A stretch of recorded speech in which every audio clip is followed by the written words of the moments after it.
The Michael K. Show on Yes is brought to you by Untuck It. Shirts designed to be worn untucked. Shop now at untuckit.com.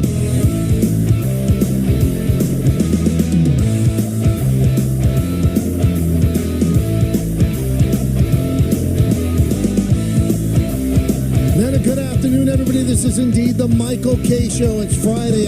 It's October 4th, 2024.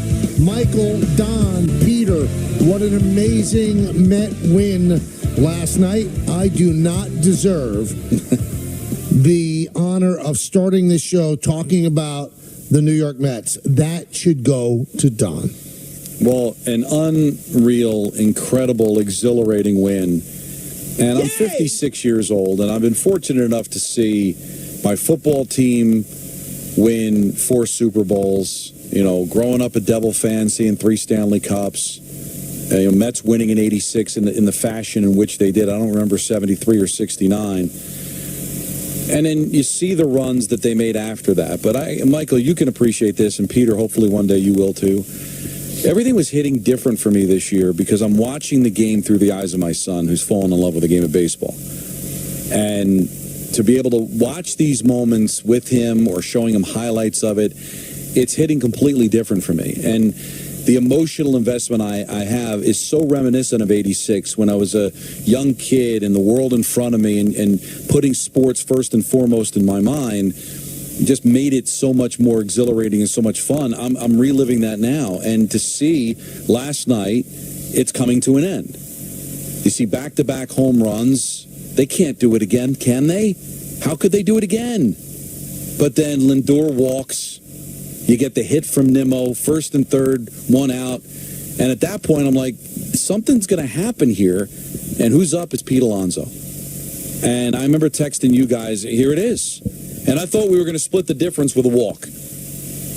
But he does something that I just didn't think he had in him, guys. I didn't think he had it in him because he dropped the pop foul ball just the inning before. He looked like he was completely in a bad headspace. Like this is the last place he needed to be where he was mentally.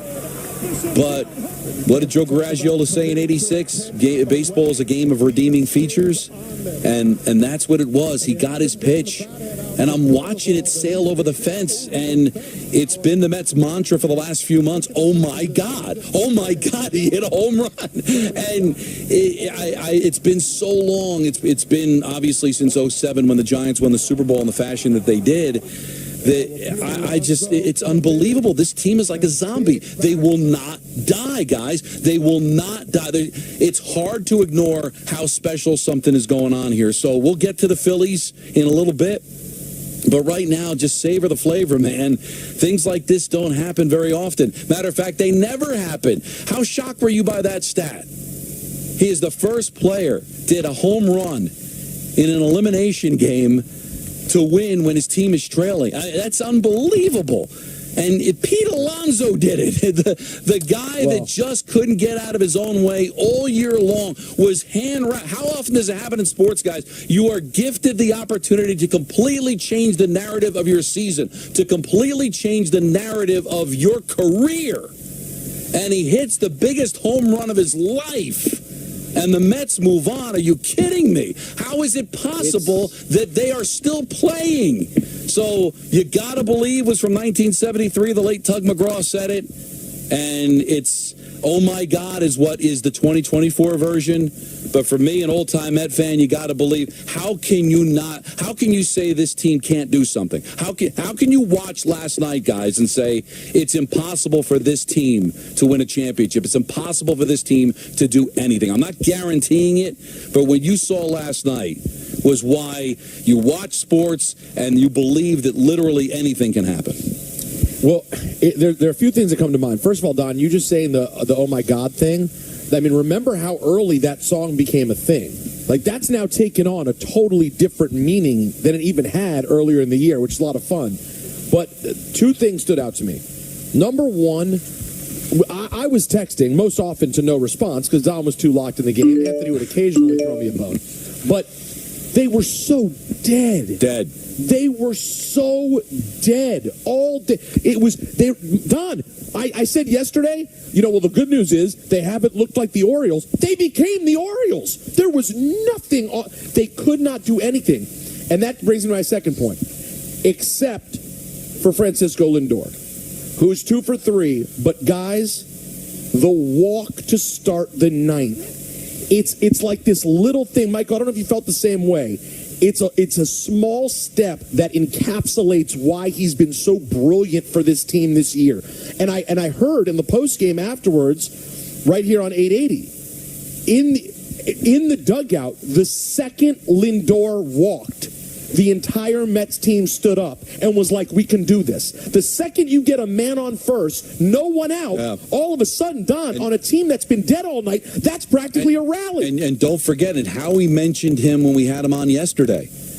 Another catalyst is Nimmo. That was huge. That hit was huge because now you bring the go-ahead run to the plate, keep things going. So after Vientos strikes out, Nimmo comes up with all the guys they need to go, but you are so right. It's just a walk, and it wasn't like he had that great of a series, although he had their only 2 hits. And then he gets the walk to kind of get things going. And Michael, from a closer standpoint, that's got to start to rattle you. You let the lead off. Now the tying run is coming up before there's even an out. Well, just think about what they were up against. They had not scored in 15 innings, so they looked completely dead. They gave up the lead in game 2. And maybe that changed the momentum. The only 2 hits were the Lindor hits. He should have been out at second base in the first inning. The ball was dropped, and then he had a single. That's it. That was the Met offense yesterday. Then they're going up against a guy who's considered one of the best closers in baseball. He doesn't walk a lot of batters, and he doesn't give up home runs. And in that one inning, he did both. Just absolutely unbelievable. And do not undervalue the Winker run that made it 4-2, because that changed the whole tenor of the bottom of the 9th inning, because you couldn't have Diaz go out and throw more pitches, so it had to be Peterson, and then Peterson gives up a leadoff single. Nothing's come easy for the Mets. No. They've made it dramatic, they've made it emphatic, and they have made it very exciting for their fan base. Now you throw in a great call by Howie Rose that will live forever, and the Mets fans have something to grab onto. Now, are they favored to beat the Phillies? No, they're not. But as Don's been saying this for about 3 weeks, this team has a little something, because going into that 9th inning, I'd say if you polled every single Met fan alive, 93% of them said no chance whatsoever. But the walk to Lindor kind of opened the door to hope. And then Nimmo, who found out right before the game that his grandmother had died, he gets a big hit, as the guy said. And then we talked about it yesterday. There was a caller on our show, Claude. He said, watch, Alonso's going to hit a home run, a 3-run home run. No. And then he's going to do a 3-run home run. And then he's going to do something really sappy, which only Pete Alonso could do, awkward. And maybe that chef's kiss could fall under awkward. So Claude called it. And I'm just sitting there watching the TV. And my son and I are looking at each other. Did that just happen? And yes, baby, it happened. This is only what? Yesterday was Wednesday. Only 2 days after what happened with Lindor's home run on Monday. It's been an unbelievable stretch of games. Yesterday was Thursday. I'm sorry, but that's what's so amazing about it. You've been down there before. This felt like Monday. They can't do anything. They can't get any offense. It's over. They're done. But at least on Monday, you knew you had a margin for error because there was going to be a game 2. And then out of nowhere, they were completely dead, shut down by the pitching for the Brewers. And give Quintana a lot of credit. I thought he pitched well. I mean, your zeros, but that takes your heart out. Back-to-back home runs on 2 Buto pitches, and you're down 2-0. But this team is just not rattled. And I don't know if you guys noticed it. I noticed it in the post-game interview. I noticed just how he conducts himself. Boy, Lindor's just cool, man. He's had his moments and he's excited, but boy, for a guy that hasn't won, he's got that like Messier or that Gibson kind of like, I've got the ring, guys. I've been here before, man. I know what to do. he's got that like calming attitude, and he just knows how to handle himself so well. And they've taken the cue from him. He's become such an amazing leader for this team. And there's no stat for that. You know, we talk about WAR and can he win the MVP. There's so many qualities that he has that don't show up in a stat sheet that really just makes this team go and to get off the mat. And I felt so good for Pete. And I'm not just a Met fan and my team won, but I just felt good for him. This must have been a very difficult season for him. Not the kind of numbers that he wants. I know he wants to stay here in New York, and the chances are dwindling by the day, and it could literally be his last at bat. So I know we talk about money and all the things that make professional athletes sometimes make you kind of sick and squirm, but just from the genuine love of the game, tell me you couldn't feel good for him as he's rounding the bases knowing what he had just accomplished. And you know what gets me too about, I mean, so many people talk about how awkward he is. He's not a nozzle like most professional athletes. No. So he kind of comes off like every man. Why does that make him awkward? He's every man. He's not a big professional egomaniac superstar. No. But hold on. It's totally fine. And please don't put me in a situation where today I'm killing Pete. But every Mets fan who loves him will agree. Yes, he's every man, and yes, there is something appealing about that. But he does awkward things, Michael. Last night, he made a decision. Like, if I hit a home run, I'm doing this chef's kiss thing. Like, he doesn't do nothing to be awkward. He makes choices that are awkward. You can find it lovable, Don. It doesn't make him a bad guy, but it's not simply because he doesn't have a big ego that we call it awkward. But could it just be that he doesn't really put a lot of thought into it? It's who he is. I think professional athletes are so concerned with their image and so concerned about life after ball or how they're going to conduct themselves to be able to make money or acquire fame outside of the court, the ice, or the field.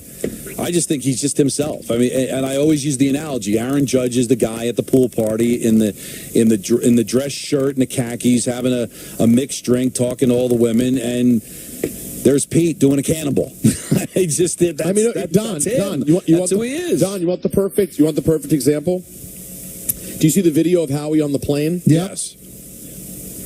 I mean, Pete's wearing sunglasses on the plane in the middle of the night. It could have been because his eyes were burning. I don't think he had on the goggles in the champagne.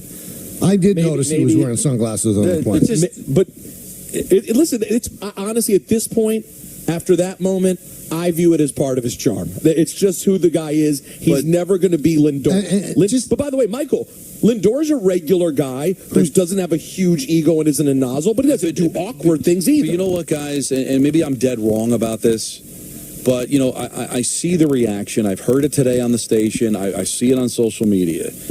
Boy, he's going to parlay this into big money. I really genuinely believe that as he was rounding the bases, his big contract wasn't on his mind. He legitimately was happy that he came through for his team and that he had his moment. He wasn't happy because now Boris is going to get me a big... I'm sure Boris was happy in his office for sure, but sometimes we get so caught up in the money and so caught up in the fame that why can't there just be that genuine moment of I want to succeed here just because I want to win? No one ever could deny the fact that he loves being a Met and he wants to win, and that's the joy that I saw him as he's rounding the bases. It was his first extra base hit since September 19th, which is unbelievable. He's been a singles machine. He's become like almost a defensive-minded first baseman, which is the complete opposite of what he was a couple of years ago. But think about the enormity of the home run for team and for personal. How often does that intersect? I think he was definitely not going to be a Met if he didn't do anything in the Mets' loss yesterday. Now, I still don't know if he's going to be a Met. I still don't know if it's a guarantee. But he might have saved his Met career. In one swing, he saved the Mets season, and he might have saved his Met career and gotten himself a contract. Might have. How many times does that happen, that the intersection of personal and team come together so perfectly? This guy... I think Joel Sherman put it out there, had not hit an important home run since April. Since April. When you look at possibility of wins and the probability of a home run April was the last time he had a big home run. That's amazing. And Michael, I texted Don. I don't even know if you saw the text at all. In the at bat previous, in his third at bat, I texted the group, "Here we go." And he looked completely lost. No, but it was a terrible at bat. I really. And then go ahead. When he dropped the foul pop up, I'm like, he's shot. He is in the wrong place right now. And didn't you feel that way? I mean, listen. Oh my goodness! It was a difficult, not a difficult play, the netting and all. But that's a play he makes 100 times out of 100. And they were lucky they got the strikeout anyway, so it didn't cost them. All right, so we're going to go from this unbelievable Met win, and we promise we're going to get to your phone calls and get back to it as well. But the Yankees have some decisions to make. Aaron Boone is walking to the podium right now. We want to listen in to a little of what he has to say about the Yankee roster decisions. Here's the Yankee manager. Their game one is tomorrow. Jingle bells, jingle all the way. On the Patriot thing, all right? I'm sorry. And I didn't want to be this guy. I really didn't. Because I really bought and still kind of buy into the greatness of the Patriots because I still think Tom Brady is a great quarterback. I still think Bill Belichick is the greatest coach of all time. But I'm sorry. With all of these scandals, how can there not be a yeah but? Like, there's going to be a yeah but. Now, every time we bring up the Patriots and their greatness and how they did something that wasn't supposed to happen in football anymore, the salary cap was supposed to stop dynasties. Then it's always going to be, yeah, but Spygate. Yeah, but Deflategate. Yeah, but Spygate 2. And great job by Fox to get this stuff, okay? Jay Glazer, tremendous job to land the video. So I was looking at the comments on Twitter, and I don't know if they're Patriot fans or they're like Steve Young that just don't want to just think that everything we saw over the last 20 years is Fugazi. Oh, what can you really see from the sidelines? Give me a break. I could buy a ticket and see the same thing this video has. You just heard Steve Young say it. It's cheating. They can use that information to help them win. And if they did it against a 1-13 football team, that means they do it every single week. I'm sorry. You can't get up from it.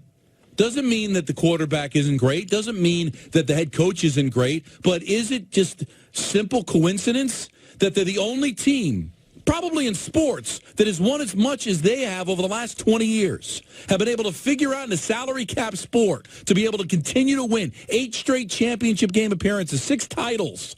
Sorry. That, oh, by the way, they're involved in 3 cheating scandals in that time? It's more than just a coincidence. I'm sorry. How do you get up from that? The Patriot fans can ignore it and go, oh, come on, Don. You're just jealous. We're still great. Explain it. Nobody else has been involved in these scandals. I am with you 100%. I hate that we are in New York where it's so expected that we would want to tear down the Patriots and that we have to tear down the Patriots. But at this point, the only way you could defend the Patriots is if you're a fan. It's the only way. It cannot be coincidental that it is an unprecedented run of dominance that we've never seen in the history of any major sport, and they also have these things over and over again. Who is the genius of the New England Patriots, Peter? Bill Belichick. All right. This is the other thing that drives me up a wall. That they were rogue, that Bill didn't know about it. Who do you think gets this information and twists it around into wins? It's Bill Belichick. Yeah, because the part about him being a genius is true. But that part is true. Who would get the information? Who would get the information? Of course it's him.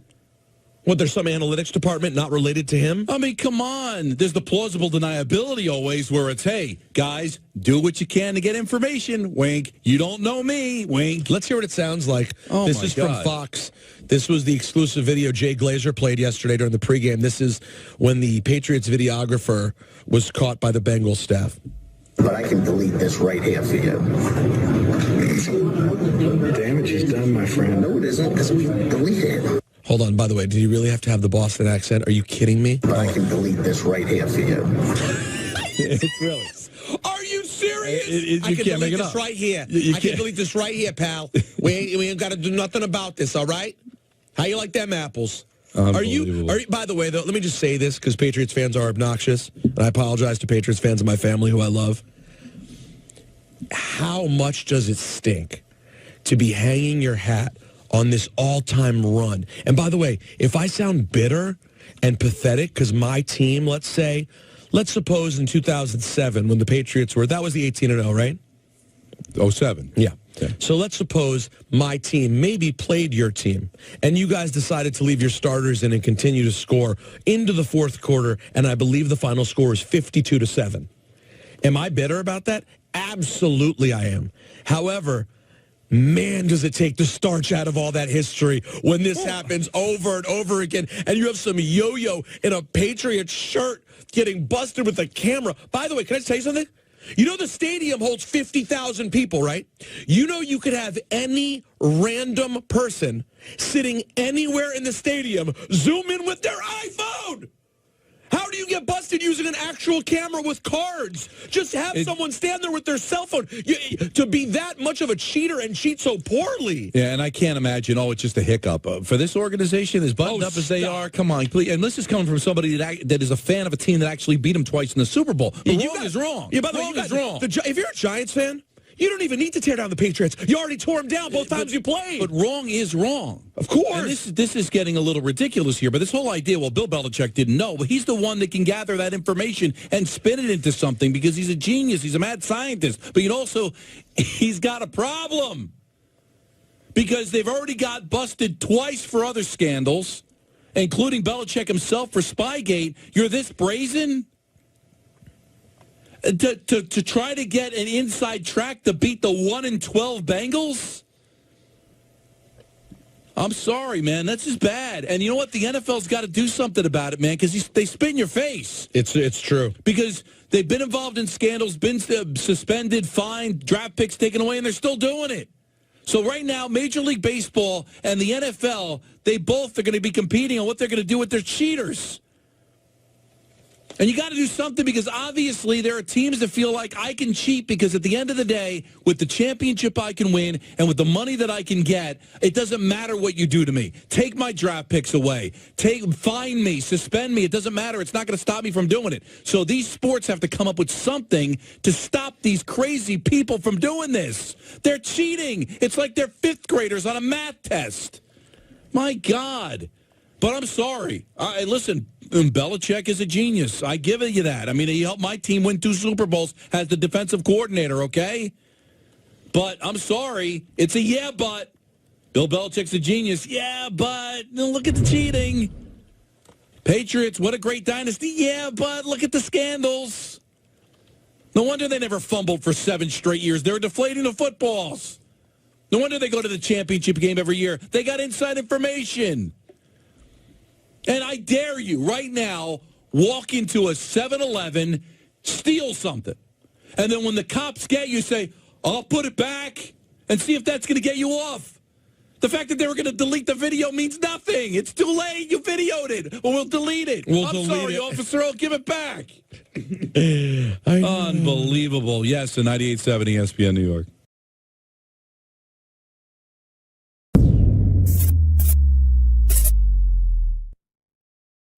Richard in Manhattan. Richard. Michael, the best thing the Yankees did yesterday, the best, they took 181 pitches from the Mets. 8 walks. That's good. Showed patience. You got to get hits, though. They left everybody on base. Mike, can I infer that Jones was batting leadoff the same reason 2 years ago Judge was batting leadoff? Get him that extra at-bat during the game? You want to get Jahmai Jones an extra at-bat? Why? Well, that's why he was batting first, right? But why would you want that? That's the question. I'm asking you. I brought this up 2 years ago when Judge was batting leadoff. Mike, the other day the Yankees got credited for 4 steals Sunday, 2 double steals. Can you talk to Manfred? That should only be 2 steals. The second guy behind the first guy running, that gets charged to the catcher's record. That's not right. So they didn't really steal 4 bases. They stole 2. Am I correct? No, you're not correct because he could have thrown to either base. They both got stolen bases. I disagree. I don't think you can give that. Okay. You know, the Mets and the Mets away record is just as good as the Yankees home record. That's how bad the Yankees are. That's the same thing. And there's only one team in baseball now playing way above 600. So if that happens, that means no matter what, that's what makes baseball so egalitarian. It doesn't matter how much money you spend. Most of these teams cannot win 6 out of 10 games. That's unbelievable. I think that's fantastic, and that's what makes baseball so great. And I was at the game Sunday, Michael. It's the greatest thing you can do in New York York, going to Yankee Stadium on a sunny Sunday. I wouldn't be anywhere else in the world. Michael, I got one thing. When they got all the pictures of the Yankees, the old timers from the 20s, 30s, 40s, 50s, 60s, is there any way you can transpose their name on their pictures? I don't know who they are. I don't know what Tony Lazzari looked like, or Earl Coombs, or Lefty Grove. I don't know any of them. Where do you want me to transpose this? Well, I don't know. I mean, you guys are these artists should be able to figure that kind of thing Every time that we show a picture of Tony Lazzari or Lefty Gomez, we put their name there. They gave they let off Jahmai Jones so that he could be... No, I think you misunderstood. You misunderstood what he was saying. He was saying if the point was to do that with Aaron Judge so you could get more at bats, why would you be doing that with Jones? Well, they only did it with Judge when he was chasing the home run record to give him an extra at bat.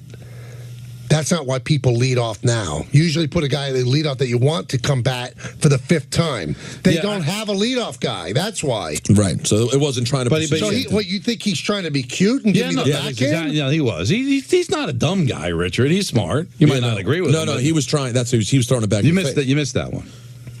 The rest of the stuff, I agree with you. You got to take the L. You got to take the L. Take the L. It doesn't make sense what he said. Because he doesn't even know then why Aaron Judge was leading off. He was leading off to get the extra bat so he could have 5 chances at a home run rather than 4. But he was agreeing that it's ridiculous to have him lead off. He did agree with you on that. Listen, there's a lot of things you could say about Richard. Don't say he misunderstands anything about the Yankees. Verdugo. I should transpose Tony Lazzari. And what does that mean? No, I don't know what he's talking about. I can't speak to the rest of the conversation. Anthony, I don't know. We might have to have a little hiatus. Just a hiatus. He doesn't like our whack pack. He doesn't. Like, we have our whack pack. He is our whack pack. You respect Howard Stern, right? Love him. And they've got the whack pack. Right.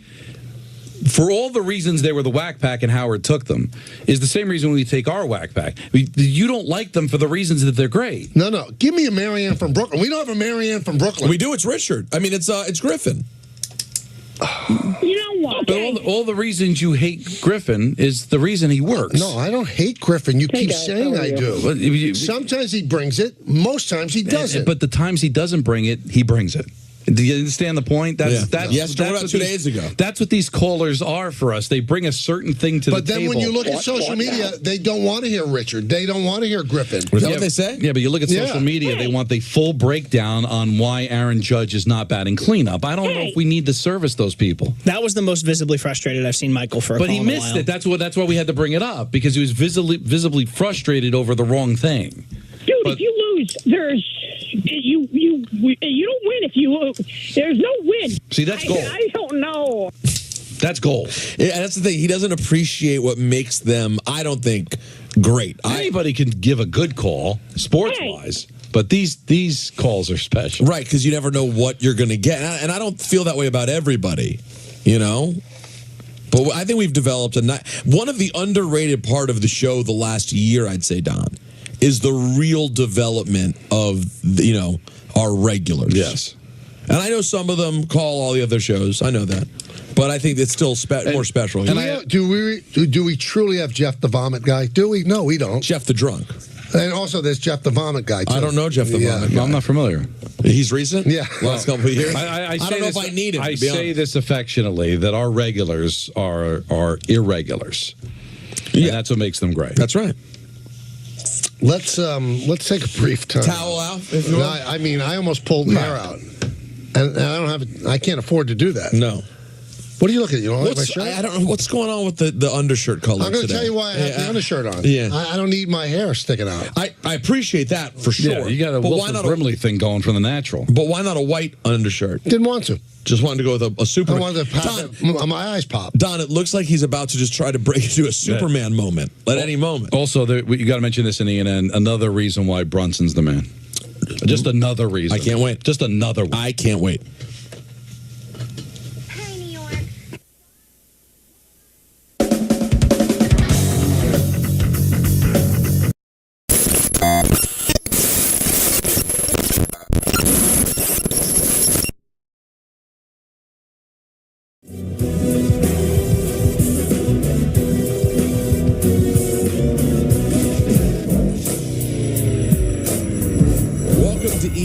everyone. Ray Rowe. On TV. It is brought to you by our friends over at Security Dodge. Love those people. I'd like to say good evening to Michael. He's going to be here for a long time. And to Michael. He's been here a long time, and he's going to be here even longer. And to Don. The second intermission meatballs. Mobo, who tweeted. We love Mobo. I guess he works for Mushnick. After we promoted, we had Bob Wischusen on. Gee, can you imagine? Their guest works at ESPN. What a get. Well, we got him on for something that has nothing to do with ESPN because the Jets are gone. So try again, Mobo. Or is it pronounced yo-yo? By the way, if anyone wants to spend some quality time. Nah. No, I'm doing a live podcast tonight. Good for you. No way. Oh, sure, yeah. It's very difficult to believe. Me and Cypher Sounds are going to be at SOB's tonight as part of the New York Comedy Festival. SOB stands for what? Sounds of Brazil. Love it. Legendary New York venue. We'll be downtown. Our guests include the great Sam J, Michelle Wolf, my friend Smoke Dizza, who I know Michael's a big fan of. Is it wrong that I don't know any of those people? But I want to? Well, no, I appreciate you for wanting to know. I feel like you might recognize Michelle Wolf if you saw. I know Michelle Wolf. You know Michelle Wolf, right, Mike? Yeah. I know Michelle Beadle and Jenna Wolf. Does that count? No. Right. What about Smoke Dizza? Yeah, she's got to stop smoking pot if she does, in fact, do that. I don't know who that is. Wow, drugs must be great. And had a little something, little toke of the old boubange. Whoever that person is, I'm sure they partake, right? It was skunk pot. Not wow, skunk drugs pot. must be great. Yeah, high quality. His name is Smokey. It's Smoke Dizza. Smokey. I mean, I call him Smokey. You do? I call him Smokey. Literally one of my favorite human beings in the world. One of my closest friends. Well, that's why I want to get to know him. If you love him, I love him. I love him. One of my closest friends in the business. So this is a live podcast? That's so right. Is this essentially radio? No. Live podcast as in person in front of people. Oh, okay. But it'll be consumed. Not live. It'll be consumed recorded. Correct. On video, on your video or audio devices. We're thinking about doing that with Game Misconduct, right, Anthony? Just rent out a theater and do it in front of everybody. You know what? I heard the NHL store could be a good place for you guys to go do something. Yeah, sure. I think we'd pull a crowd. I think so. Absolutely, you would. Also, let me say good evening to myself and Don. By the way, if anyone wants to spend some quality time. Nah. That was a quick turnaround, Jacob. Good job. Yeah. You know how they do. We don't see that often. No. That's a unicorn. Joe Shane spoke, or as I call him, Joe Skio-Shane, about the Giants' great start to the season. Here's Joe Shane, not happy at 2-8. Obviously, we're sitting here at 2-8, and not where we want to be. Nobody's happy about it. You know, ownership, Dave's, me, coaches, people in the building, the fans, and I understand that. What we're going to do the rest of the week is, do self-evaluation on the roster, personnel, and try to find solutions as we move forward. These last 7 games. So that's what we'll focus on this week. The guys came in, had a good day of practice today, lifted, had meeting. Do you know one of the worst playing off, Peter? It might have been the Grammys. It was one of the last public appearances of Frank Sinatra, and they played him off. Ugh. Imagine that, Frank Sinatra. I at one of the shows recently, and I don't remember which show it was, Rock and Roll Hall of Fame or Golden Globes. I don't remember which show I was watching, but which I got it's on the tip of my tongue. Right when the person started talking about someone who had passed away, they started playing the playoff music, and I'm like, you got to stop playing the music. You got to pull back the music and let him go. And also, sometimes it bothers me. You got to know who you're dealing with. Sometimes they play it with someone who's so big, and I'm like, you can't play them off. Yeah, you can't play Frank Sinatra. Well, yeah, you can't play Sinatra off. Can we find that, Jacob, somewhere? Because I want to know what that sounds like. Play off Frank. It was awful. It was so cringe, as my daughter would say. It's Frank. Like the equivalent was for you on center stage, Michael. Was it Red Auerbach? Right. You don't tell him to put his cigar out. But somebody did. He laughed at him. He laughed right in their face. Fire marshal. If Don and Peter are on center stage and we're smoking, they drag us out by our No, hair. they just take a huge thing of water and throw it in the face. One of the little secrets about center stage is I have an earpiece in my ear which connects me to the producer, and we had some pretty big stars on, and like some of them would go long, and I would get my cut them off. Now, sometimes I refuse to do it. I mean, it's not a live show. We don't have to get into an hour, and it could be edited later. I'm not going to cut off, whomever. It's ridiculous. You're not going to cut off former Nets coach Lawrence Frank in the middle of a great story. No, I would not do that. How dare you disrespect?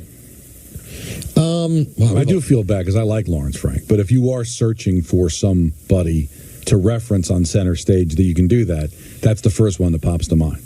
Isn't that a shame? Do you guys, are you interested in hearing Joe Shane being asked about if he thinks he'll be back? Yeah, let's hear that. Yes. Get the band ready, though. Another year free agency, another draft. Do you expect to be back here, especially if this team doesn't win some games down the stretch? Yes. Do you expect to be back? Mm-hmm. Have you been told you definitely will be back? I communicate with ownership all the time. I know Dave talks about that continuously each time these questions come up. And we have a really good relationship with ownership, and we communicate constantly with them. And there's confidence in the plan. We were able to get where we needed. Why is it that I never don't find that funny? I know. And isn't it great that after all these years, things constantly evolve on the show? Up until 2 weeks ago, I'd say, I used that exclusively for Richard. Right. And then at some point, I was playing audio from someone who was so bored, and I said, let me just start playing them out. It's most of the audio. Hey, listen, there was me that wouldn't play audio again, but we're making it work now. We're finding the best of both worlds here. Well, that sounded genuine to me, that there's been a conversation that he's safe. Yeah, but if they lose their neck, well, what do they have, 8 games remaining? 7? 7. We'll see. Things change. It's fluid, as they say. No. Fluid. Everything's very fluid. But that's also got to be a part of his thought process, or how are we going to play in these final 7? But if he's got Drew Lock playing in those 7 games, and Drew Lock is awful, and you go to DeVito and he's twice as bad, what do you think the record's going to be? All right, so let me ask you this, Don. I'm asking you as a Giant fan. Mm-hmm. When it's over, they're 3-14. And Mara says to Belichick, I want you back. Does Belichick take the job? Does he take a 3-14 team? Because it might be hard to break Shula's record then. I think this is the one team he would do it for, because he has said that this is the one soft spot he has in his. But the one thing he has left doing coaching is to get those 15 wins. That might not be easy to come by with the Giants. No, but I also don't think that he would be, a one-and-done guy. I think that he would probably look at it and go, all right, a year of assessing, and then hit the ground running in 26, and then I think I can get to my 15 in the next 2 or 3 years and get this team back to respectability. I don't think Bill Belichick would take it, thinking he was only going to be there for a couple of years. And well, what's the most he's going to sign, though? He's going to sign a 3-year deal. He's 72. He'll sign a 3-year contract. You don't think he can get 15 wins in 3 years? With this team? I don't know. No, well, then he's not doing his job then, Michael. Now here's the issue. Is Joe Shane his general manager, somebody else, or is it going to be Bill for the whole shebang? I'm not sure I'd want to sign up for that. Because, listen, he's an ungodly good head coach. He's an average general manager. And it's going to take a lot of work to get this roster to the point where anybody's going to be successful with it. So I don't know if I want him to be the general manager. So if I have to give him the whole kit and caboodle, no, I'm good. But if he's willing to just be the coach, and whether it's Joe or somebody else that's the general manager, I think I'd be willing to do that. Kick the can? No, he's a great coach. But then you start getting to Phil Jackson territory if you start having him be your general manager. What does his resume tell me that he's going to be able to turn around a team buying the groceries?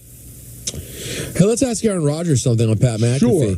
Aaron, what's the mindset in the room right now? Well, it hasn't changed for me. I think you got to approach it the same every single week. When there's a lot of conversation like, oh, what are you going to do now? Like, well, you do what you know how to do. You go back to work. Preparation stays the same. Maybe it kicks up a little bit if you need to for guys that, feel like they can give a little more. But I've been doing this a long time, and the preparation stays the same. Focus stays the same. I think you got to handle it with humility. Been a lot of pies to be eaten around here this year. Flavored humble. The one thing that what does that mean? Well, humble pie. Pie's flavored humble. The flavor. When he said, I don't feel that way. I mean, meaning others might. Yeah, I don't speak genius. Let me tell you something that they should have asked about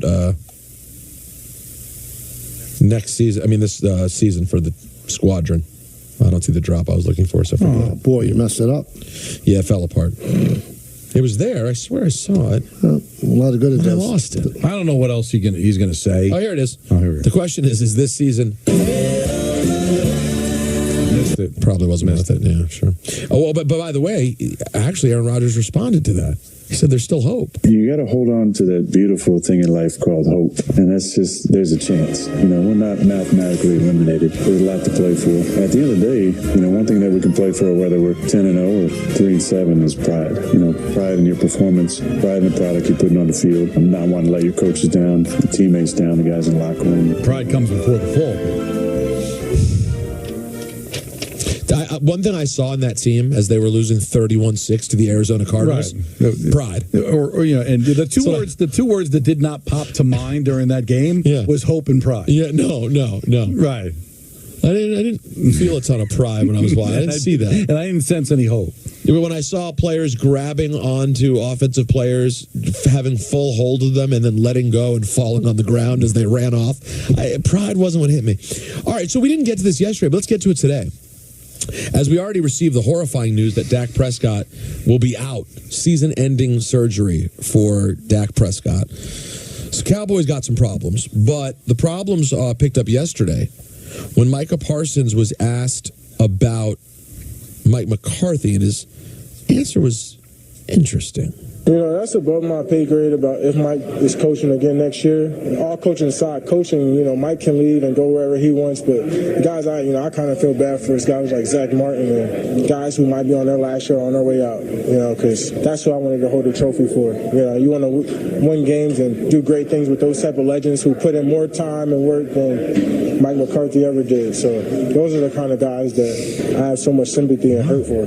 Now, he had me in the beginning of it. And then the end was just... Because you're going to play for your teammates, and don't worry about Mike McCarthy. He's not sacrificing his body. My teammates... But then... The end was a Scud missile. Here's Micah on his podcast, The Edge, denying taking a shot at Mike McCarthy. I never once threw... or even intended to throw Mike McCarthy under the bus. Like I said, he's one of the most winningest coach. He is a Super Bowl champ. I never once brung up his past. And the question that was asked was about here in the Dallas Cowboys, did I see Mike McCarthy in our future? And I said, that's above my pay grade.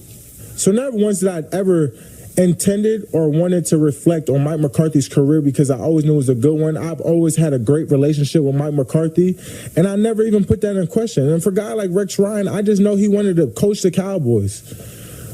I'm perfectly happy that we have Zimmerman, because if we have a guy that's willing to go on TV and provide this type of nonsense, imagine what he could do to a locker room. But he's denying what he said. Right, he's saying his out is I didn't intend. I never intended to. Well, you did. But you said that, I forget what the percent was, a 10-time or whatever he said, worked harder than Mike McCarthy. Now, I guess he can spin it. Well, I'm talking about it in the weight room. I'm talking about on the field. He might put his work in, but it's not as physically demanding as it is for a player. But that's not what he said. He implied that the players are working harder than him, which then the implication is that Mike McCarthy's not giving his all. That's the way I took it. Now, I would obviously be the bad guy if I were to bring that up to him. Well, why did you take it that way? Well, why are you comparing Mike McCarthy to the players and in making the players seem like they're working harder than your coach? How is the coach supposed to take that? But listen, he's brilliant. That's a guy that deserves whatever he gets paid post-career, because he is going to be outstanding. Micah? Yeah. No, he's got a future. Micah getting a mic. Here's Mike McCarthy responding to Micah's comments. With post-game remarks and really any remarks, when it does create questions for others in the locker room, conversation has to happen. So Mike and I had a conversation this morning about it, and handled those things as men should handle it. But we need to just keep it about football, because if we're not working on football, our opponent is an hour or two better than us already. You know what I don't get about the Cowboys? Well, why are they starting Cooper Rush? Well, why aren't they starting Trey Lance? Trey Lance can't play. But they know what they have in Cooper Rush. Trey Lance was a former number 1 draft pick. Right, so I'm assuming they know what they have in him and know that he's not any good. Now, why they traded for him, I'll never understand that. But doesn't that speak volumes, Michael? It does, but again, they traded for him, so they think there's something there. So I don't get it. Don't you want to see for sure what you have? You know what you have with Cooper Rush. He's not a great quarterback. He's backup. Well, then I can only assume that they know what they have in Trey Lance, and it's not good. Now, Jerry traded for him, but that doesn't mean that the coaching staff thinks he's any good. Or do they think, hey, we're still mathematically alive, and we're gonna play Cooper Rush because he's done it before, and then at some point they'll go to Trey Lance. I mean, that's a possibility because they don't want to give up until it's actually mathematical, which is probably going to come sooner than later. Especially when they play at home. The only one worse at home are the Giants. They're terrible at home, the Cowboys. God. Guys, that'll do it for ENN. So good. Thank you very much. No, seriously. On this Tuesday evening is brought to you by Security Dodge. Shop 24/7 at securitydodge.com during their Black Friday sales event. Don't know if you guys know this, but the NBA Cup is back. Yeah, you can win big getting in on the action at DraftKings Sportsbook.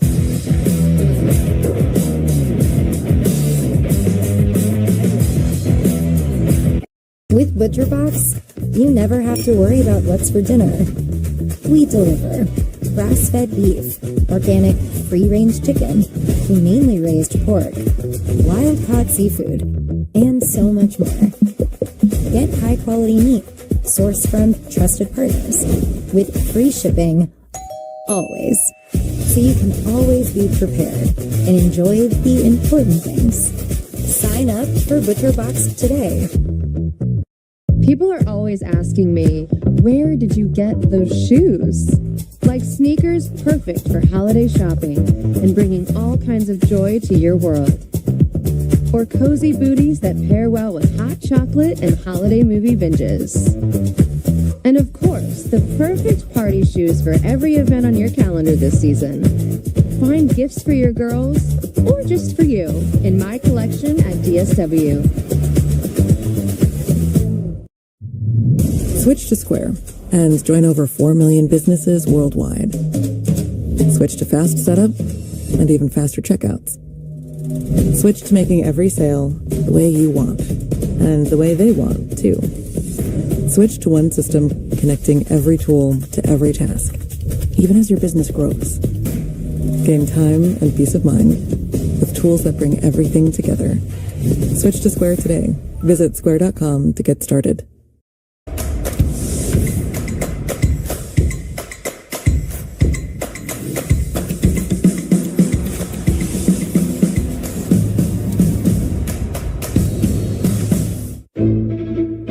Team grows in Brooklyn.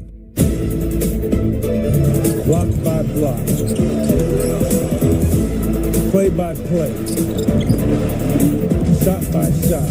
We got Nets.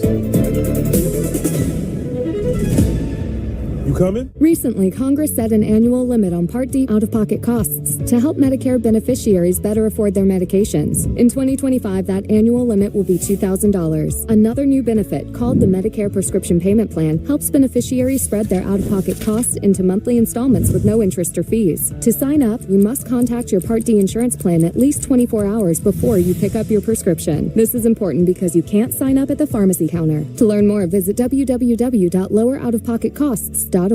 Extreme weather and climate disasters have sadly become a reoccurring part of our lives, and less than half of all pet owners have a disaster plan in place. Unfortunately, those plans tend to forget about our furry friends, so it's more crucial than ever to have a well-packed pet disaster kit on standby with your pet's essentials.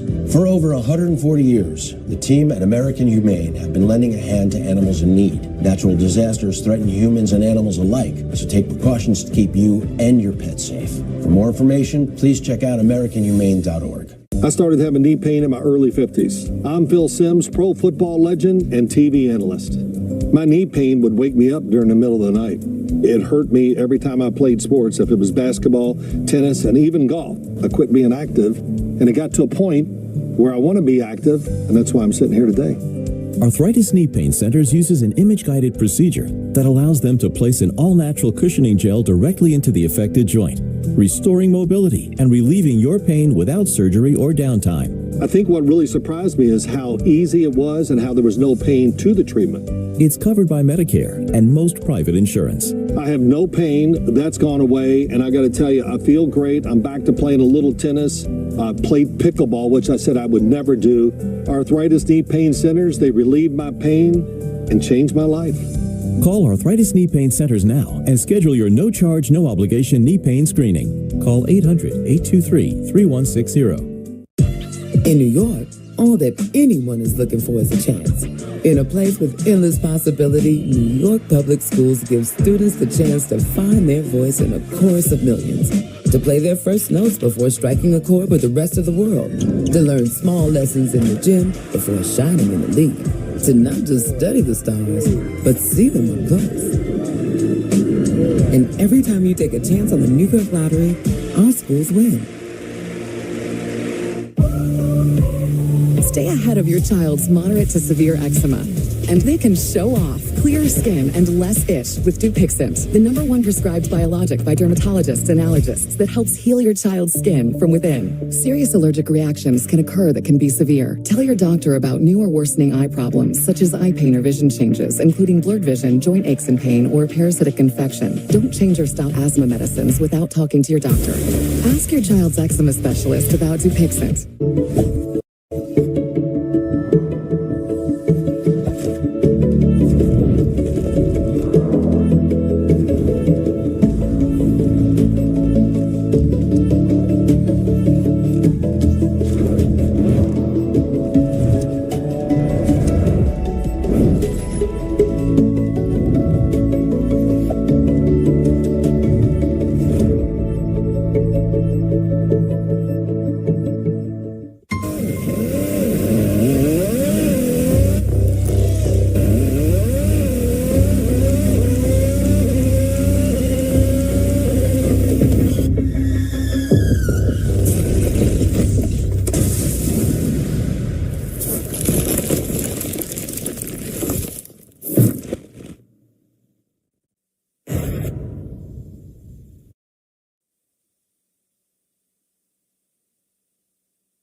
Ice Picks. Ice Picks. Ice Picks. Now it's time for Ice Picks, brought to you by Samwell Institute for Pain Management. Islanders are in Edmonton to take on the Oilers.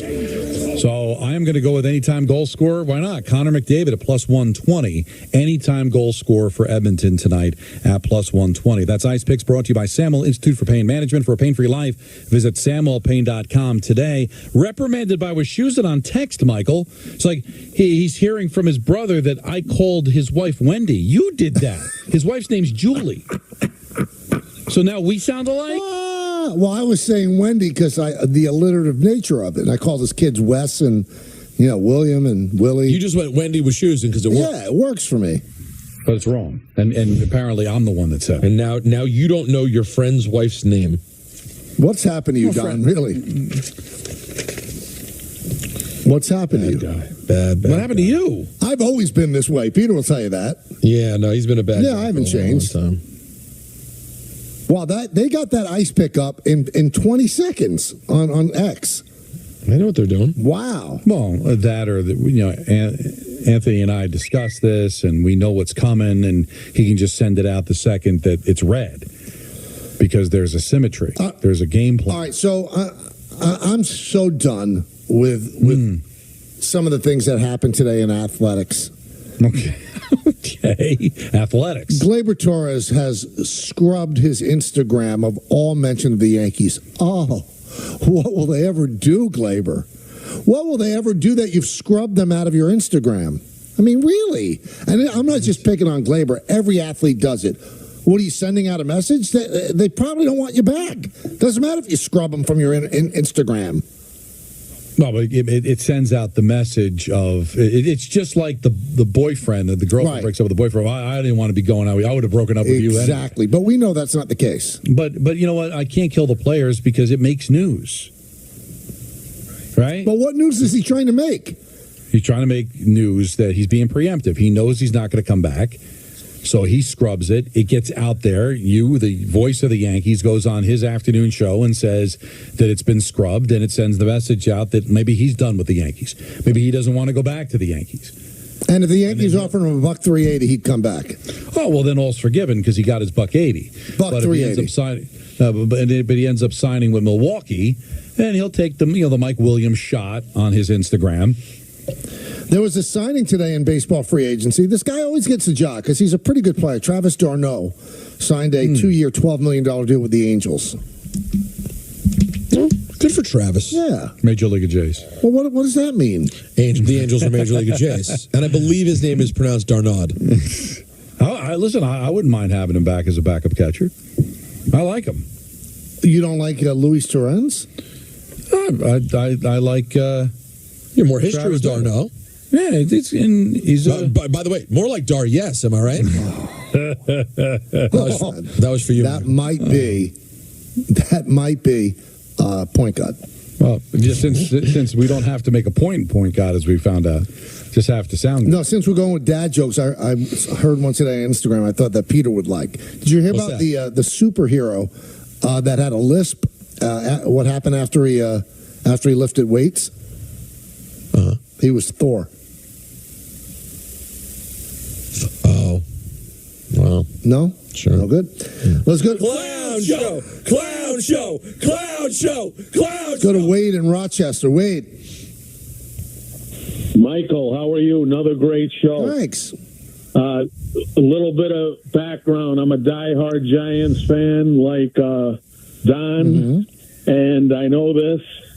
Back in the day, if we didn't have patience with Bill Parcells, we wouldn't have had Bill Parcells. Any program in the NFL that's good has continuity in the GM position and the head coach position, and we got two really good ones. I watched Jared Goff throw 5 interceptions.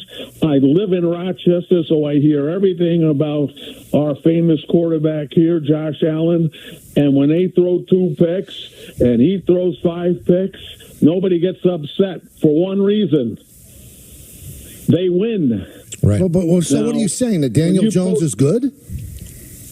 I'm saying Daniel Jones is better than we think. No, well, he's not. He's worse than we think. He's good. 6 years. Wade, 6 years. You're talking about Jared Goff, who when he was with the Rams, when Jared Goff was with the Rams, he took them to the Super Bowl. Okay, he took the Lions to the NFC Championship game. The coach lost that game, not Jared Goff. You can't compare them. Josh Allen is a legitimately great quarterback. I think I was saying that Joe Shane and Brian Dable are keepers.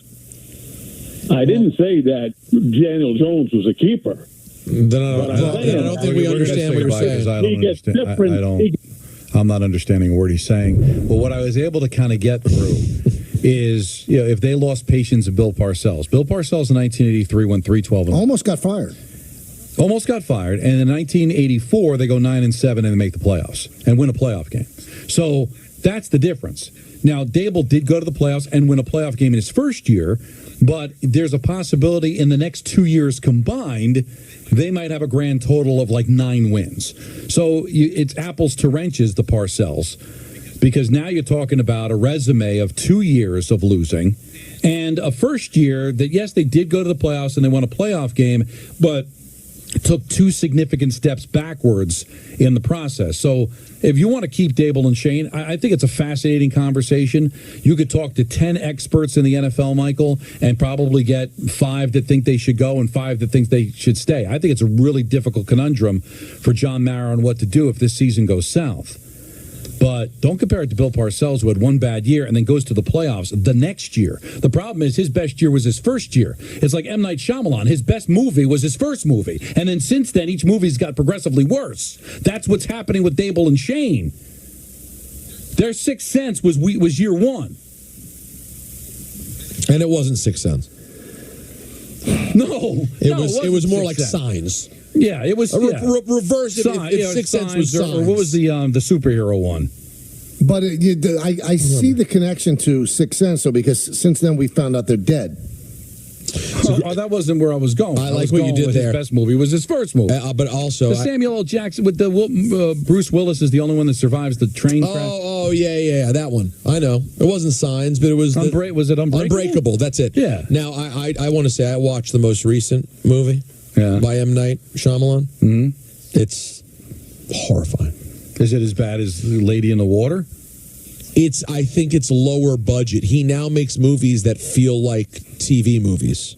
Like it's bad. But still gets tens of millions of hundreds of millions of dollars. Seemingly, it was on Netflix because it was straight to Netflix, which was probably a big. I'm getting yelled at to break right now. You were break. Yep. Break. Hey, Michael K here to tell you about my flick.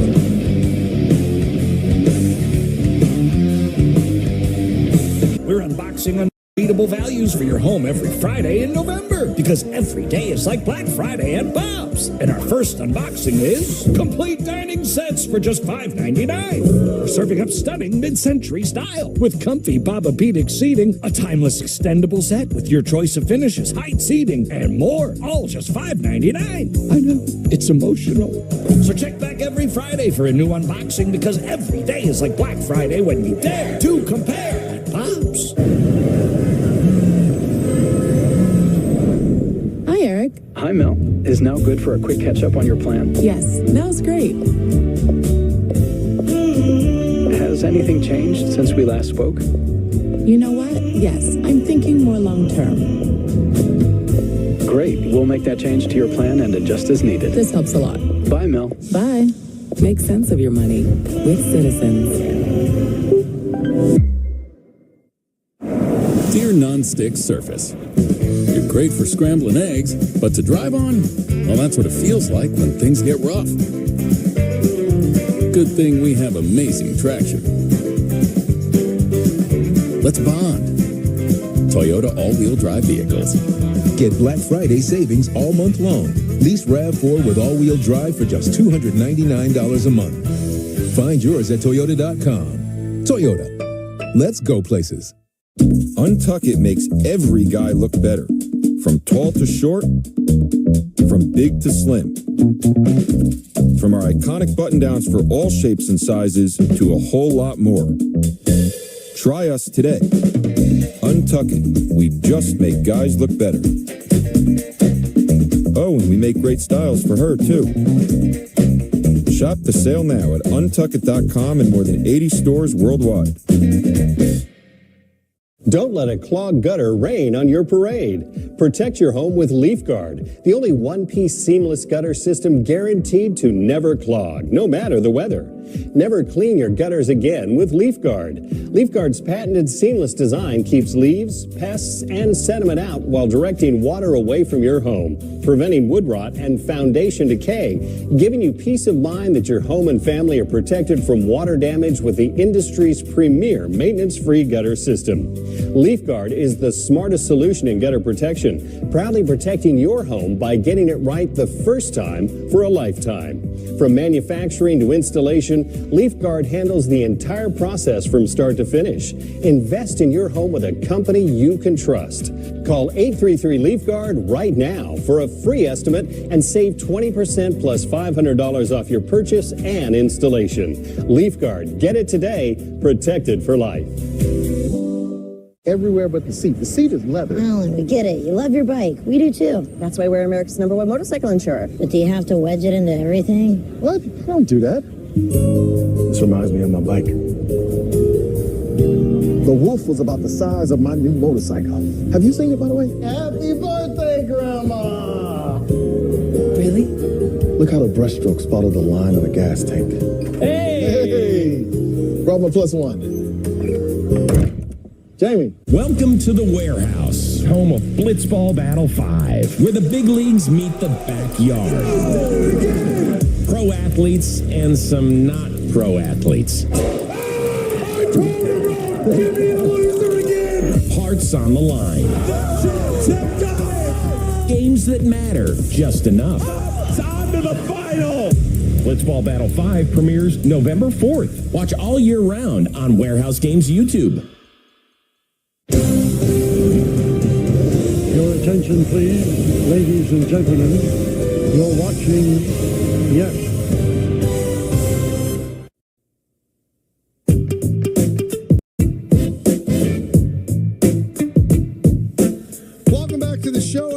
Okay, so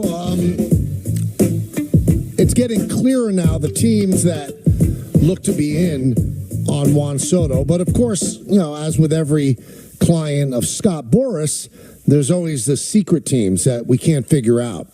But the ones that I think that make the most sense, Yankees, the Mets, they say the Red Sox are in, the Giants, the Dodgers, and the Blue Jays.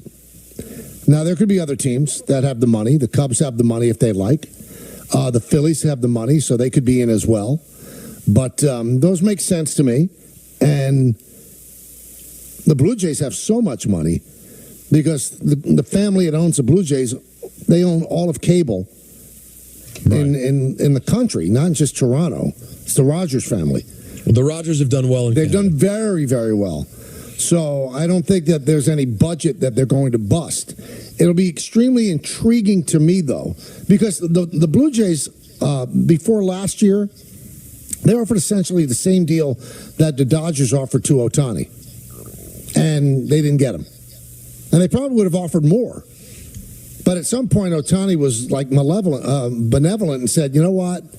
Don't keep doing this. This is enough for me with the Dodgers. So will Juan Soto actually take his talents to Toronto, north of the border? The Red Sox being in play. I think the Red Sox saying they're in play, now it's just a guess on my part. Maybe they surprise all of us. If they see it's going to cost, $50 million, $55 million a year for 14 years, are they really in? I think that they're trying to satisfy a very angry fan base because the Red Sox have been bad for the last 3 years. And they don't spend money.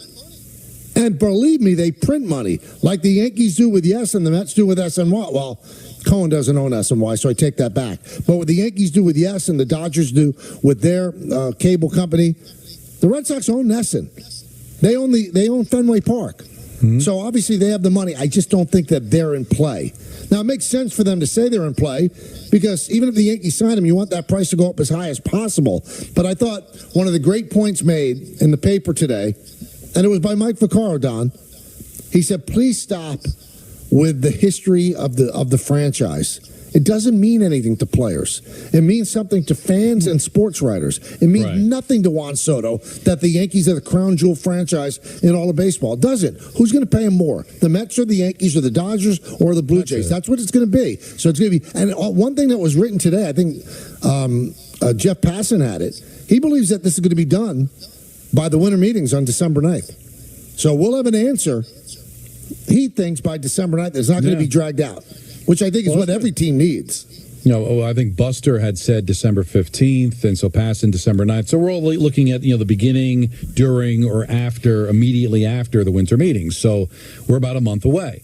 So that kind of makes sense, and I think that gives time for the losers to be able to go and gobble up the free agents that they need. So that's good. You didn't want this, going into February where all the real good free agents are gobbled up by the teams that weren't in on Juan Soto. But it makes sense for all these teams to be in, give their fan bases some hope that their franchise is going to get this kind of a player. But ultimately, are they going to be able to dance with the Cohen money? If Steve Cohen is willing to go as far as he needs to go. So that's the X factor. Is there a budget for the Mets?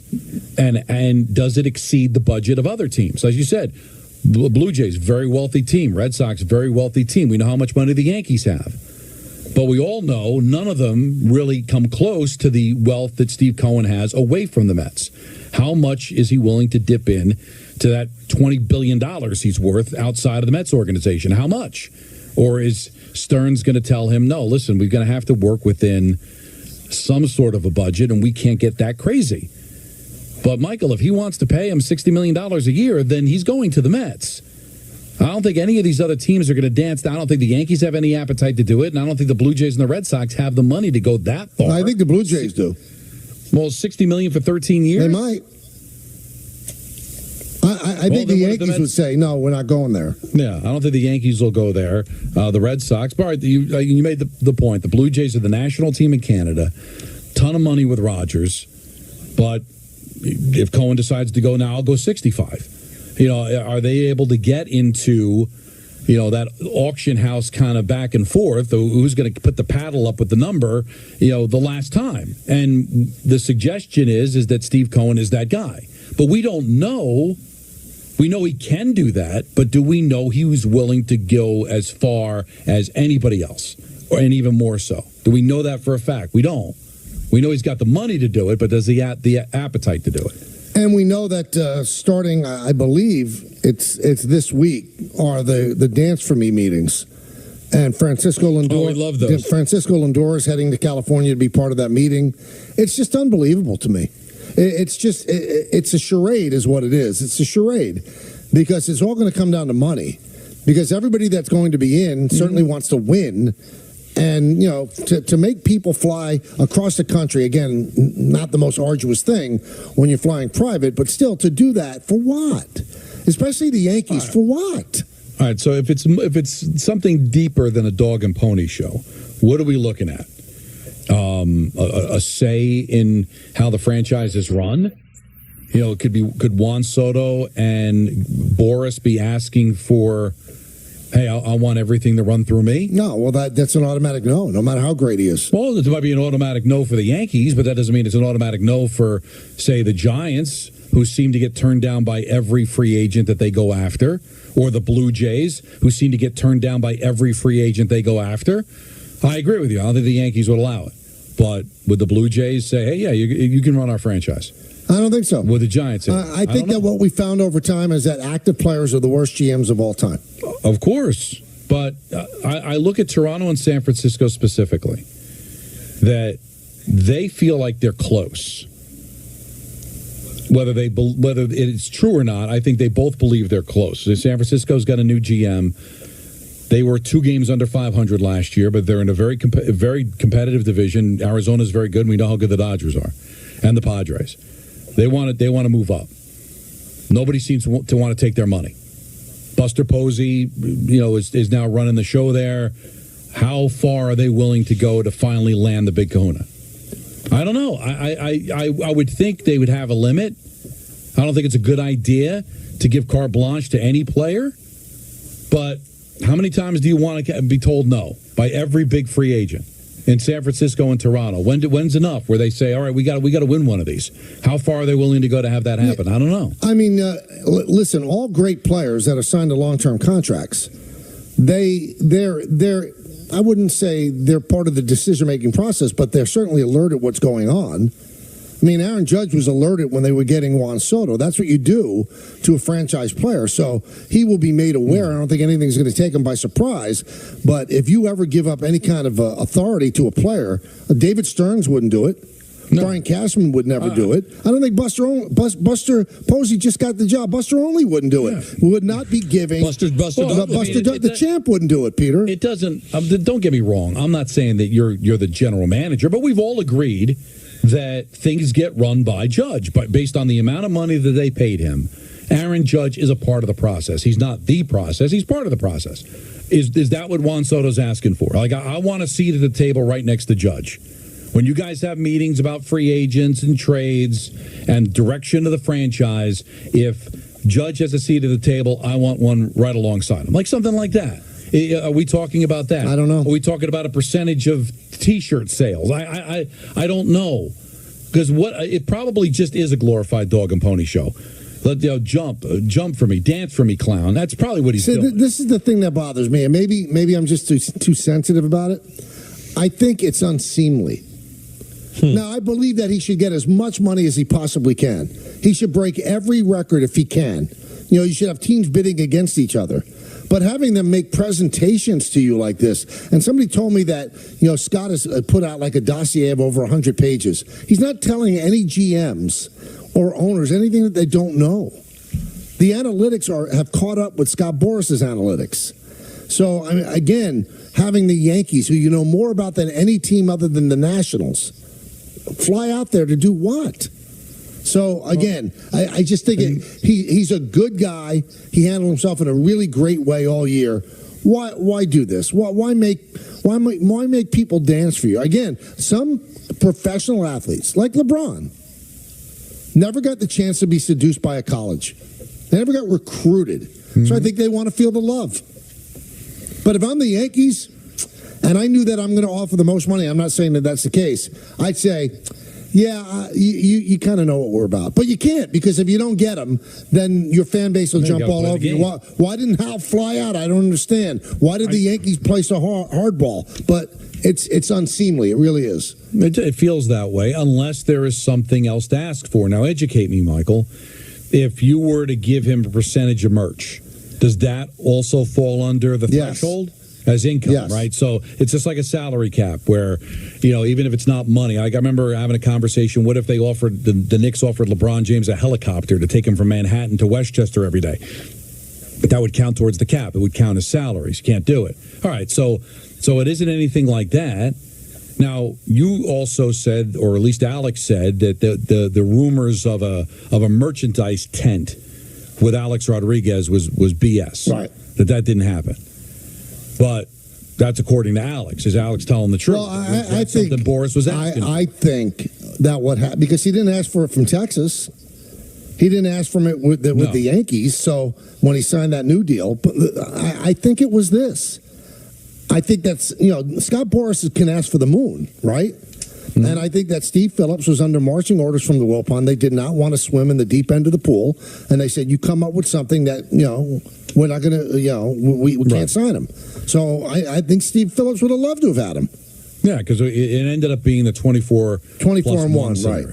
Yeah, and for people that don't remember that, because it was 20-something years ago, is that the rumor was Alex was asking for like a merchandise tent and all this extra stuff, and the Mets were like, listen, I don't need to have 24 players and then you. But Alex said that didn't happen. And it didn't happen in Texas. Didn't happen with the Yankees. So it does seem like it might have been something that was made up. But that's what I'm thinking of. Like, what extra? Like, Toronto must know. Listen, I'm the Toronto Blue Jays. I'm not even in the United States. All right, I'm not a team that has a history of winning over the last 3 decades. What extra can I entice him with besides paying him the most money? But that also suggests that it's something other than money. I don't know. I don't think it's anything other than money. I don't think Juan Soto needs a merchandise tent. I don't think Juan Soto wants a seat at the table to be the general manager. I just think he wants to be the highest paid player. And these conversations are probably like, are you gonna? There's a guy in New York that's got sitting on a ton of money. You could be able to dance with him. Otherwise, don't waste my time. And if they say yes, okay, we'll get back to you. And then the Yankees, all the Yankees want to know is, please promise me that whatever you're offered, you'll come back and ask us if we can match it. I'm sure that's what they're curious about. Those are the conversations I think that are happening here. Now, according to Jeff Passan, this is the order. Blue Jays have the first meeting this week. Red Sox are next, then the Mets and the Yankees. And we'll see who goes after that. Now, maybe it's just a question. All right, so how much are you worth? Well, how much do you want to pay me? They're not going to ask him how much you're worth. Well, but just meaning, but that kind of answers the question, right? Like, he probably knows how much Steve Cohen is worth. He might not have an intimate knowledge of how much Rogers pulls in. Like, are they going to be able to pay me what I want? What are they worth? If they're not worth that much, then they're not going to be able to pay me what I want. Yeah, but Scott Boras knows exactly what every owner's worth. I would think so. And what every team makes. So, again, that's why I say it's unseemly for a guy who handled himself with such grace all year to be doing this, lotto thing now, lottery, where people have to do, put their top hat on and cane and dance in front of them. It's just, but like you said, you're only in this situation, once in your life. Like Soto might have another contract at the end of his career. Well, when he opts out. But this is the big time. Like, for all of LeBron James bouncing around, Michael, it never got bigger than when he first left Cleveland to go to Miami. The decision and all. It never got bigger than that. And to some players, this is where you really get to find out what you're worth and to be seduced. So maybe there's something intoxicating about that. But I can understand your view. It does seem unseemly. We know what you want. We'll make the offers. Why do I have to dance for you, too? Isn't it good enough that I'm going to hand you more money than any baseball player has ever made in this world or any other? But I got to now dance. I got to dance it to the table? Hey, please. He's not coming back. He's not coming back. No, I don't think that's outrageous. Yeah, I'm not feeling it. I just don't see it. Honestly, I don't know how Yankee fans would admit, but there is no way right now you could feel good about him coming back. I'm not saying he's not going to, but Michael, Peter, what information have you gotten? What indication at all that makes me feel good that he's coming back? Well, you heard his warm and fuzzy comments after the season. Oh, just kidding. There were none of those. Well, the only thing that I think a Yankee fan would say is, well, we're the New York Yankees. Why would he leave? But I think that's been debunked by just the things that he said and who his agent is. Now, maybe that does happen, and he just decided, I can't leave here, but that can't be the way you'd bet. Let's go to Alan in Morristown. Hi, how are you? Good. How are you guys? I love your show, and I think you're all great, and love listening to you. Listen, I think he's not going to one of the clubs that you're all thinking about. You're thinking Washington. I'm thinking Washington. I'm thinking even Houston. I think tax is going to be a consideration for him. You could say no, but I'm telling you, he's going to want to go someplace for a long period of time where he pays a little less tax. I think he's going to think about it. Houston's a great club. Think about, and he wants to be the biggest fish in the sea. He doesn't want to be with Judge, and I don't know that he wants to be on the Mets. For all that we're talking about the Mets, I don't see it. I think he wants to be somewhere where he is the guy. And somehow I don't think it's any of the clubs that we're talking about. Why he would be the man with the Mets? So what would be the problem there? What are you not seeing with the Mets? He's not going to be just the man with the man. He wasn't the man with the Yankees. Come on, Don, that's not true. But Alan, if he's the man wherever he goes, right? He's not going to be the man in Houston. Jose Altuve's a legend there. Not going to be the man there. No, but Altuve's getting a little old. He just signed a 5-year contract. Okay, but not a 12-year contract. Oh, but you only have Judge for 7 more years. But who on the Mets would be bigger? That would be in the same stratosphere with Soto? I don't know. You know, they have a lot of great players. I mean, so does Houston. So does all. But Alan, we keep hearing Scott Boras say he wants to be in a team that wins. If he's going to be the only star on the team, and we thank you for the call, then he's not going to win. You're going to have other stars with you. And from everything that I could see with my own eyes and things that I've heard, he and Judge got along famously. But anywhere he goes, besides, Judge isn't going to be here forever. If he signs a 13-year contract, Michael, there could be a 6 years. 7-8 years post-Judge where he could be the man. And who would be the man with the man? I mean, Lindor's a great player. Alonso's probably gone. You're telling me Juan Soto wouldn't be the man anywhere he went? Except L.A. Except L.A. That I agree with, but he was like, I wouldn't see him going to the Mets. He wants to be the man. He'd be the man with the Mets. And I'm not talking about the Mets because I'm a fan, Michael, but he dismissed, why would he go to the Mets? Why not? If the Mets yell for him more money, that's exactly where he's going to go. Well, one thing that we should stop doing, though, and we've got maybe another 3 weeks of talking about this, let's not try to think outside the box. It's going to come down to money, not whether he's the man or not. Right. And Houston does not spend that much money on players. The biggest contract they ever gave out was to Altuve. They've lost players because of that. They let George Springer go. Oh, yeah. And they still have to sign Alex Bregman. They are not coming up with that kind of money. That's not how Jim Crane operates.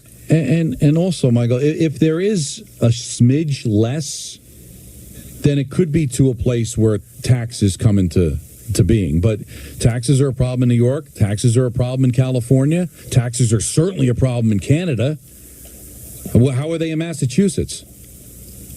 Bad. Taxes are really bad in Massachusetts. So really, the only place is Florida and Texas. That's why I think the Rays probably threw their hat in the ring, because the money's probably worth more. So if he ended up going to the Rays for a little bit less, it might be because there are no taxes. But in New York, in Los Angeles, in Canada, in Boston, it's going to just be who gives them the highest amount of dollars. Sometimes, sometimes I go back and forth. In one sense, I get it. You're making so much money, the taxes are like a big deal. And then, I don't know if you feel the same way, Don, and then sometimes I'm like, really? You're talking about hundreds of millions of dollars, and you're acting as if if I go to Texas, I could save a few bucks so I could really live the life I want to live. You know what? It's a great point. It's a super point, especially when you consider the fact that it's not really about the dollars in your pocket. It's just about how much money the contract says. Yeah, but it's the sexiness of this is how much I get paid. I think you're being somewhat naive, Peter. Because, I mean, the richest people in this country are living in Florida now. For what reason? They like the heat? Because they're cheap bastards. But that's right. The richest people are the cheapest people. They don't want to pay taxes. But, I hear that. I understand there's a lot of money attached to it. I'm just saying, to me, it's so wild as a pro athlete. If you have a chance to get a $600 million contract, you wouldn't rather play for a better organization or one that gives you a chance or one that's in a really cool place to live because you're just like, I need an extra $40 million over the contract. Well, I think what Don said is accurate. If it's close, he'll go to the team with, that has no taxes. Right, but what I'm saying is, and maybe I'm wrong, I'll never know what it's like to get offered this kind of money. I feel like it's all so much money. If it's close, I'd go to the better place to be. I got you. Either a better team, a more fun place to live. We'll come back. We'll take your phone calls on this and many other things as well. It's Kayla Greco, Rosenberg, and you on Yes and 880 ESPN.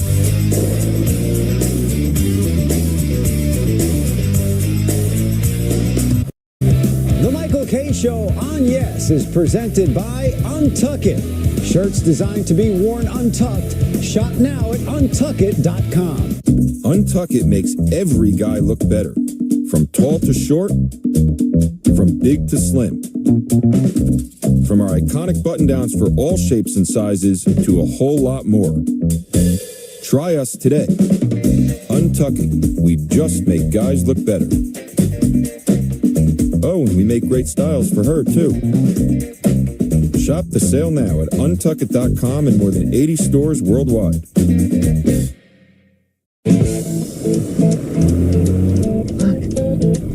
Here we go. They're following us. This is always here.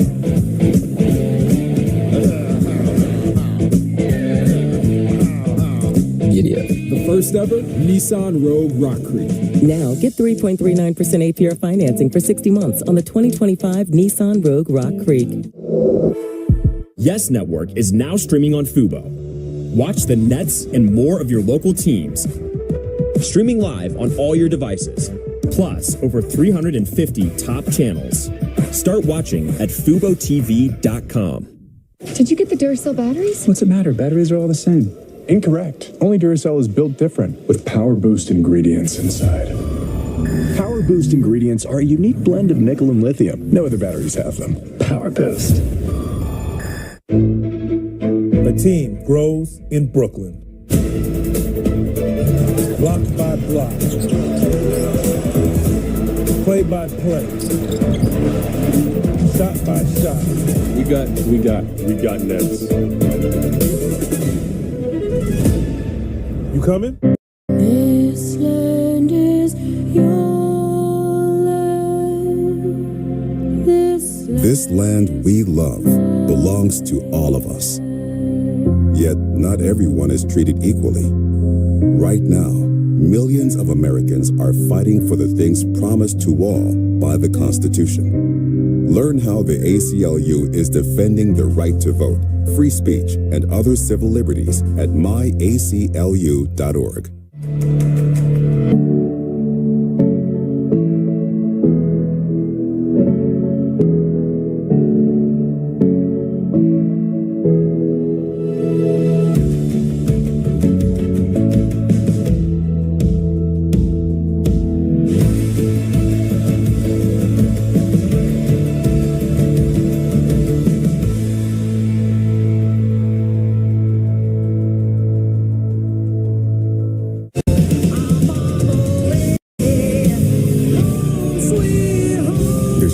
Like the road home. Receive a $5,500 bonus on a new 2024 Audi Q5 plug-in hybrid during the Season of Audi Sales event.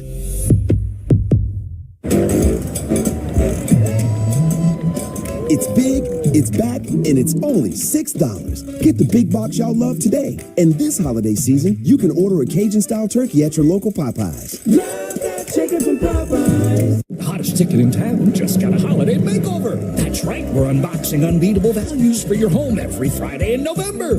We're talking beautiful bedroom sets, dining sets in multiple heights and shapes, best-selling mattresses, feature-packed power sofas, pop-up sleeper sofas for hundreds less than other national retailers, decor and more, all at wow-worthy prices. I think we sufficiently wowed him. So check back every Friday for a new unboxing, because every day is like Black Friday when you dare to compare at Bob's. So you think Santa will like these red and green M&Ms? I don't know. I never met the guy. He does exist. They do exist. Santa? If you're an asbestos victim, pay close attention. Billions of dollars are being paid out to people like you. We should know. We're Whites in Luxembourg, the law firm that already won over $9 billion for men and women just like you. That's right, over $9 billion for mesothelioma sufferers and their families. We know you're short of money, and we know you're short of time, so we fight hard. Call Whites in Luxembourg at 917-LAWYERS. That's 917-LAWYERS. Whites in Luxembourg, winning big for the little guy.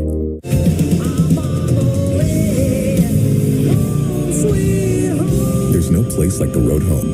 Receive a $5,500 bonus on a new 2024 Audi Q5 plug-in hybrid during the Season of Audi Sales event. People tell me how lucky my daughter is to have been adopted. But really, we're the lucky ones. Learn more at adoptuskids.org.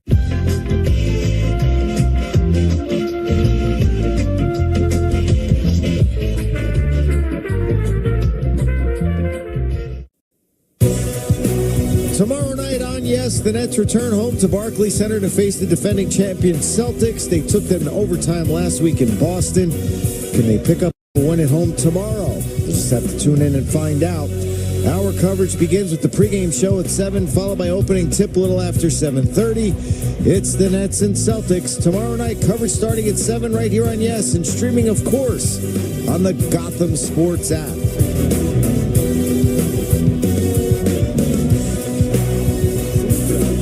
Food Bank for New York on Tuesday, November 19th. That's from 10 a.m. to 6 p.m. at the Mets team store. Free parking will be available in lots B and D. Now, due to off-season construction, there will be no vehicle access on Seaver Way. Fans can access lots B and D through Gate 8 at Shea Road and Boat Basin Place. Fans donating at least 10 non-perishable items receive a voucher for 2 tickets to a select Mets home game in 2025. Visit Mets.com/food drive to see a complete list of foods needed. So there's a little bit of a burgeoning story that's out there. Fox did its broadcast on Sunday to honor Veterans Day. I believe it was at a base, a military base, and they were playing the national anthem. So all of the hosts had their hands across their heart, except for Michael Strahan, who has hands crossed in front of him, like he had it down around his belt and his hands crossed, but standing straight and looking at the flag. And people are going nuts that he disrespected the flag. Now, I love this country, everything that this country has done for me and my family. And there are times that I don't stand for the national anthem with my hand on my heart. I don't think that's a thing that says whether or not you are respecting or disrespecting. I stand straight up. My hands are usually clasped behind my back, and I'm staring and I'm singing the national anthem. That's how I consume it. I can't believe that people are going nuts on Michael Strahan. Michael, we live in a country full of frauds. This is insane. Michael Strahan is the child of a veteran. I think a Marine. I think his father's a 23-year Marine. It's absolutely insane. They showed him for like 1 second, and he was standing straight, but didn't have his hand on his heart. We're not 5-year-olds doing the pledge. As long as you're standing, I'm sorry, no one has room to say anything. Does anyone call out all the people getting their hot dogs during the national anthem? Like it's just ridiculous and inconsistent. And to Strahan, of all people, who's never done anything, to make you think a thing. It just shows people will look for any reason to go after anyone. Like if he was sitting while they were standing, okay, let's talk. The guy was standing up, his hands clasped in front of him, and looking at the flag. I don't get the outrage. Where is it ever written that you have to have your hand across your heart as you're singing the national anthem? So you could sing the national anthem, and if you don't have your hand across your heart, you're disrespecting the flag? I don't get it. I don't understand that thinking. I mean, again, somebody's kneeling, somebody doesn't show up. As Peter just so expertly said, you go to a stadium, you go to Madison Square Garden. People are getting to their seat or they're online at the concession stand while this is going on. Do you go crazy over that? Instead, they're making Michael Strahan out to be this evil presence. Now, if I'm Michael Strahan, I might address this. He didn't address it today on Good Morning America, and there's reports that he snapped at somebody that was outside his house who asked him about it. Maybe he thinks, and he might be right, I don't have anything to defend. I didn't do anything wrong.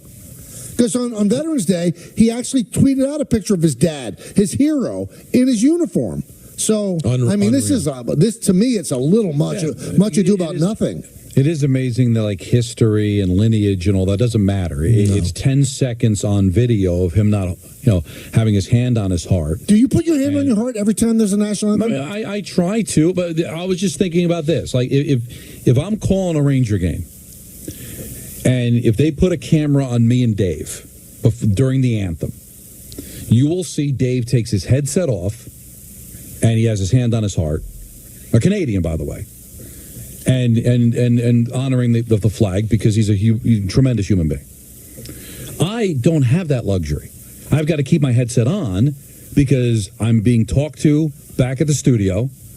I've got to. You're a communist. I have to immediately do a read after the anthem. So sometimes I'm holding the paper that I've got to read as soon as the anthem is over. So if you glanced over at me for 15 seconds, you would go, "What's Don doing? He's talking on his headset, and meanwhile Dave is got his headsets off and he's got his hand on his heart. So Dave is obviously more patriotic than Don. No, I've got a bunch of things I've got to do. I usually have my hand on my heart, and then as they're closing it out, I've got to put the headsets back on. I've got to scramble because as soon as that anthem's over, I got to mention who sang the anthem. I've got to read before they drop the puck.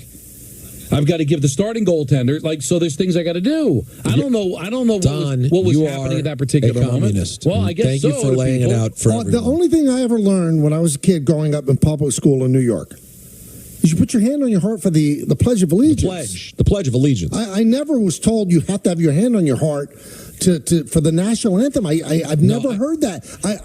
I mean, Michael Strahan doesn't need to be felt sorry for. He's certainly got a lot going on, all in the positive vein. But wow, to be this villain, I see people on Twitter like cursing at him. I mean, just unbelievable. Like big people like Michelle Tafoya destroyed him on Twitter. Michelle Tafoya did that? Oh, that's shameful. She should be ashamed of herself. That is really insane, man. But it's such an overreaction to and also, why do other people get to choose what someone else's patriotism looks like? How does Michelle Tafoya get to choose what Michael Strahan's patriotism looks like? How? What do you know about his life? No, obviously not a lot. Now, obviously, you look strange. They're different humans. But why is the default that he's a communist and he hates the country instead of, that's curious, but now who cares? Guys, I've been to a lot of football games. I've been to a lot of football games, a lot of baseball games, a lot of everything. The percentage of people I've been with who stand up, take off their hat, and then put their hand on their heart like it's the pledge is a low number. And also, why don't you look at all the football players standing on the field? They all, most of them have their hands on their heart. I remember I went to a game late in the season. I took Charlie, and they're playing the national anthem, and I looked at him, and he had his hand on his heart. And I got all welled up and isn't that sweet? But still, I had my hands behind my back. Doesn't mean I have less respect, but for some reason, he has his hand on his heart, and I'm standing straight up, and I've got my hand behind my back. But I don't get it where everybody gets to be the arbiter of what you're about. But I'm looking at the picture, and they all happen to do hand on the heart, and he's standing very respectfully with his hands crossed in front of him. Right. It's insane. But, Michael, sometimes the answer is bad guy. Didn't a wise man once say that? You mean, but everybody jumping him is a bad guy, or are they just looking for something to, like, be that guy? Same thing. They're having a that guy moment. They don't like Michael for whatever reason, and so they saw an opportunity to jump him. Like, really, why would you care? Has Michael Strahan ever, and we covered him here in New York, ever felt like that he was un-American, disrespectful to his country, said anything controversial against the country? I don't know. Has he ever made a political statement? I don't know. I never noticed it, if he did. So why would anybody have it out for him? It's weird.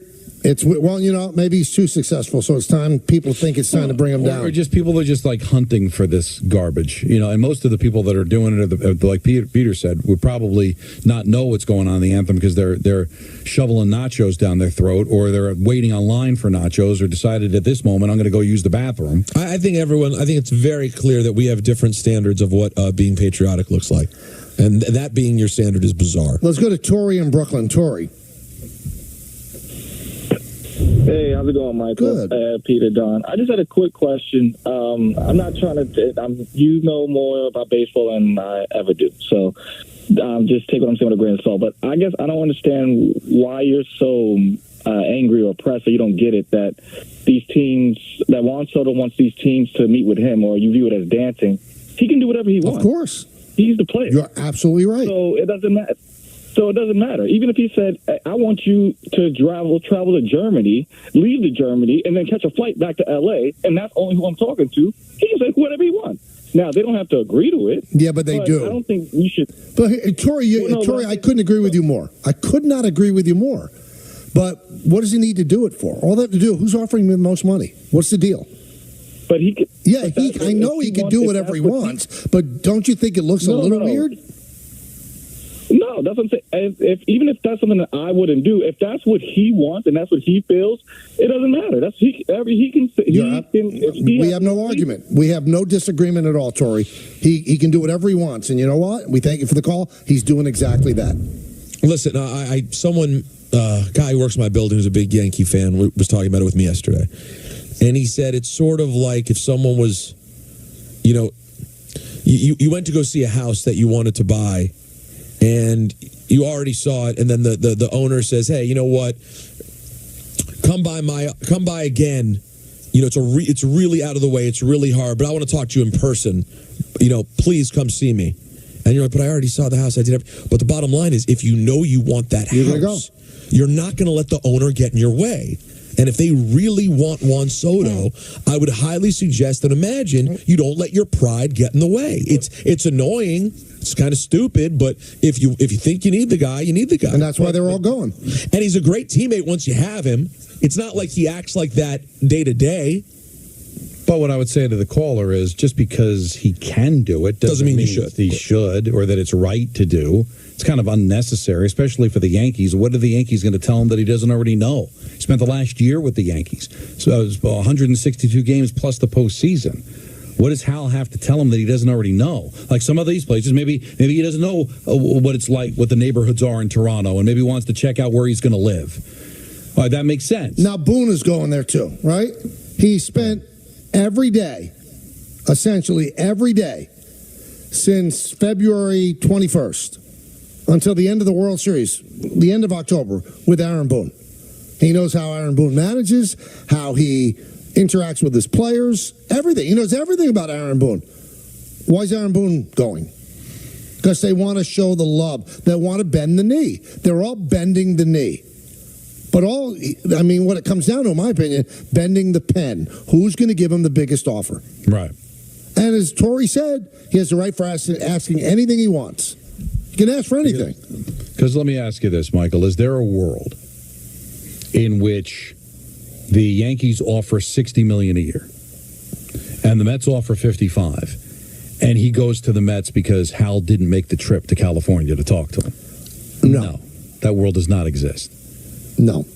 I will come back, take more phone calls. Big 6 o'clock hour coming up as well. Michael, Don, and Peter with you here on Yes and 880 ESPN.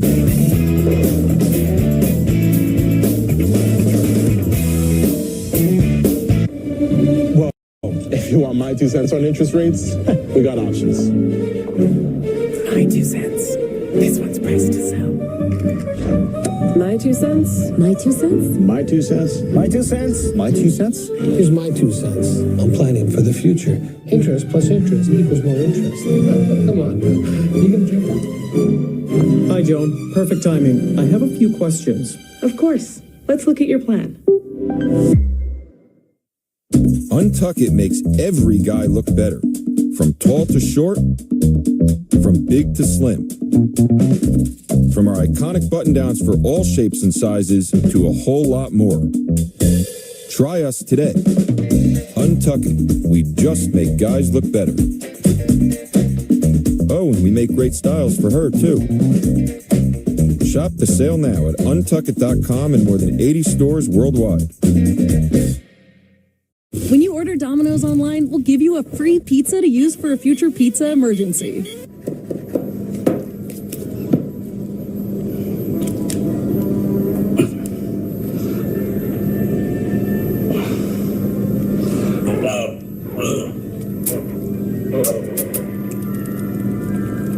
So you'll have a free pizza when you need it most. Get your emergency pizza when you order Domino's online. There you go. Thank you. Bye. Dinner's ready!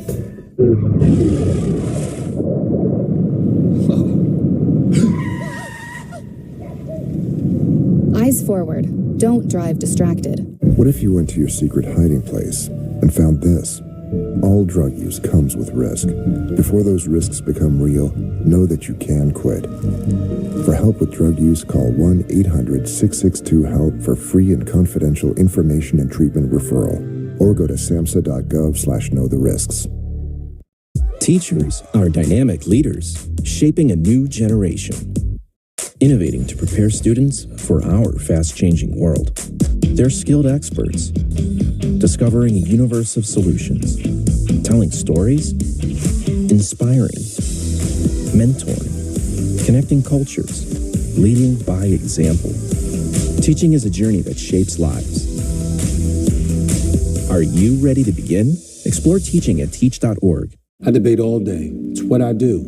But there are some things that are undebatable, like your mental health. I was in a dark place when my brother passed away in a car accident. I was depressed in ways I never imagined. I reached out, and my sisters came, my pastor, my therapist. They helped me get through it. I found that the more I spoke up, the healthier my mind became. When you love your mind, you can go so much further. Find mental health resources at loveyourmindtoday.org. 'Twas the night before Sprightmas when Answer Claus came. Sprite Winter Spice Cranberry was the name of his game, and they heard him exclaim as he peeked out of sight. Merry Sprightmas to all and to all the good Sprite.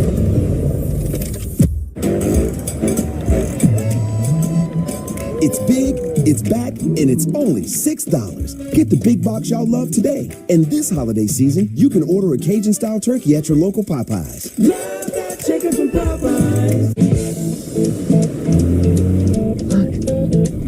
Here we go. They're following us. This is ours here.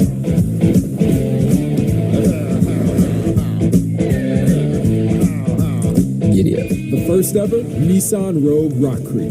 Now get 3.39% APR financing for 60 months on the 2025 Nissan Rogue Rock Creek. Nothing feels as good as driving a new Hyundai. And now you can get a great deal on your favorite model at the Hyundai Getaway Sales Event. Plus, every Hyundai is backed by America's Best Warranty. Hurry to the Hyundai Getaway Sales Event before this offer ends. Make your next getaway your best one yet. Get an all-wheel drive Santa Fe for 1.99% APR for up to 72 months or lease for $269 a month. Hurry in. Welcome to the Warehouse, home of Blitzball Battle 5, where the big leagues meet the backyard. Pro athletes and some not pro athletes. Hearts on the line. Games that matter just enough. On to the final! Blitzball Battle 5 premieres November 4th. Watch all year round on Warehouse Games YouTube.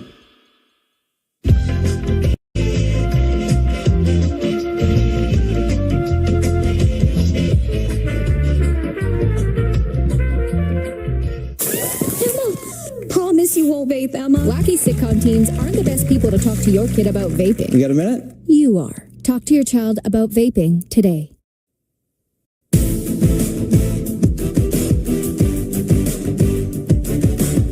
Peter with you until 6:30, then Dan Grassa takes over for a short show before the Knicks, and the Rangers are on 10:50. Let's go to the phones. Let's go to Eric in Bayonne. Eric. Hey, Michael, Don, and Peter. If you guys will allow me, I just wanted to make a quick comment on national anthem conversation. Sure. So I'm a Devils season ticket holder, so I see that national anthem 2 to 3 times a week, and I've always been under the impression it's hands in front of you and you stand at attention. Last year, I actually brought my mom down to FedEx Field. She's a huge Washington fan, and she tried to correct me, telling me I have to put my hand on my heart. I have the same conversation with her that Peter just mentioned. That's a pledge of allegiance thing to me. That's not a national anthem. For the anthem, you stand at attention, you give it the respect it deserves, and really the only cliche for that is you have to remove your headwear, but that they always make that comment before the anthem anyway. Right. That's right. Please remove your hats. Nobody says put it on your heart, although a lot of people do that. Like, I don't think there's anything wrong with putting your hand or your knock hat yourself on your out heart. if that's your thing. But it doesn't make you a bad person if you don't. Thank No. you, Eric. It doesn't make you a bad person if you don't. But they're trying to make Michael Strahan out to be this evil person. Now, he has not said if he was trying to make any kind of a statement. Well, of course he wasn't. Right. It's a ridiculous thought. My thought is the other guys probably just saw each other do it. And also they were on a military base where all the soldiers are doing it probably. Or maybe the soldiers are too. But can we just be honest? The other guy's doing it, and I don't have anything wrong with it. They're doing it for the optic. I'm sorry. You're telling me every time Terry Bradshaw hears it, maybe he does, but maybe he doesn't. The bottom line is the four did it because they thought of it and they're on camera, and I get it. Strahan, obviously in the moment, maybe, you know what? It was a Veterans Day show. Maybe he was thinking about his father. Yeah. Maybe he wasn't thinking about the optic of being on TV. He just thought, he's having a moment, actually thinking about the thing and itself. Based on where he was standing, too, and what he was looking at, the optics of, like, all the soldiers, he might not even have noticed that they had their hands Not at on all. it. Like, maybe if he noticed, like, this looks odd, I'm the only one not doing it, I should do it. But maybe he was paying attention to the song. Maybe he was honoring it in the true way that it was supposed to be, thinking about his dad, thinking about all the sacrifices that veterans make. But, again, we're a world of optics, because that's the only thing that we can see in a 10-second video. And because we live in a world where you have to have an opinion one way or the other, it's so much easier and gets such a reaction. All this is social media. We wouldn't have gotten one phone call on it, Michael. Nobody is talking about this out. This always a viral video in the cesspool that's social media. Why are we even surprised? Let's go to Pete in Syracuse. Hello, Pete. Hi, Pete. Peter. No, He's there. I could hear him. No. Wow. So that's unfortunate. It's awful.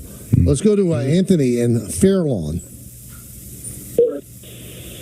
Hey, what's up? Thanks for taking my call. You got it.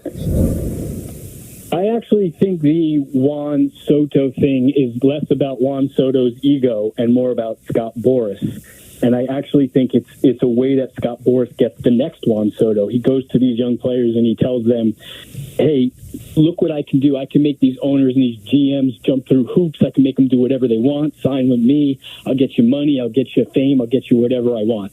And also, Peter, I think you should have point God because you said a throwaway line, which is that what's the big deal? Soto is not a D-bag once he gets there. He's a good guy and he's a good teammate. Exactly. He literally did everything that you want, right? Hits monster home runs, puts his head down, runs around the bases, supportive of his teammates, never said a bad thing all year long, didn't cause extra controversy or attention. What I will say whenever we want to blame the agent, in this case, Scott Boras, for what happens, Boras works for Soto. Because Soto could just say, no, I'm not going to just have these guys fly all over the place. So, yeah, it probably is Boris's idea, and it probably is for the benefit of Scott.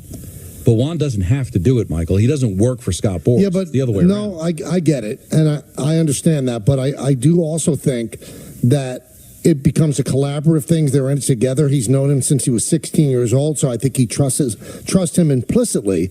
But what the caller said has some validity to it. I mean, it's a flex. It's a major flex. Look how I can get all these billionaires to dance for me. Watch. Let's do it for fun. Because anything that they can do by flying out to California, they can do on Zoom. They could. And really, if you're really investigating what something's all about, aren't you flying to that city to see that city, to see where you live? Well, because you know the money's going to be there. Because if they're in the bidding, they've got the money to offer you all the. They know exactly what the baseline is. So you should be going to Toronto. You should be going to Philly. You should be going to all the places that you haven't lived to see where you would live. That makes more sense than having them traipse out to California. You know what? But you know what these trips do, Michael? Makes it believable when he has his dog and pony show press conference for whoever he signs with. Right. Give you all the reasons why he signed there that's not about money. And it makes it believable because, hey, I went to these places. I sat down with Toronto. I heard about their future. I love the city. And it makes it believable because you did go there. But we all know the real reason why you're going to sign wherever you sign.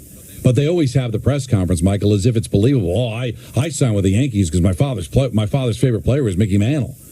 Or I signed here because it's got great schools. Well, the NBA Cup is back. You can win big getting in on the action at DraftKings Sportsbook, an official sports betting partner of the NBA.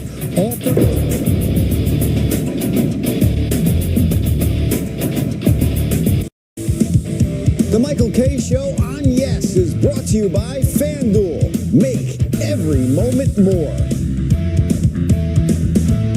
Any NBA play can inspire your next hunch. And with 3 months of NBA League Pass from FanDuel, you're about to get a whole lot more inspiration. So if you think they're going to rock the rim right out of the gates, hello, or you want to RSVP to the block party, there he is. Yes, sir. Or you think it's going to start raining threes. Let's go! FanDuel has more ways to bet on players so you can make your hunches happen. Right now, new customers bet $5 to get $150 in bonus bets if you win. Plus, all customers get 3 months of NBA League Pass on us. FanDuel, America's #1 sportsbook. Well, if you want my 2 cents on interest rates, we got options. My 2 cents. This one's priced to sell. My 2 cents? My 2 cents? My 2 cents? My 2 cents? My 2 cents? Here's my 2 cents on planning for the future. Interest plus interest equals more interest. Come on, man. You can get that. Hi, Joan. Perfect timing. I have a few questions. Of course. Let's look at your plan.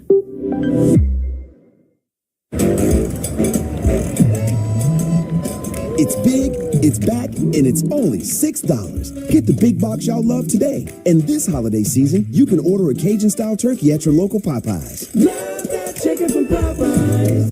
Untuck It makes every guy look better. From tall to short, from big to slim. From our iconic button-downs for all shapes and sizes to a whole lot more.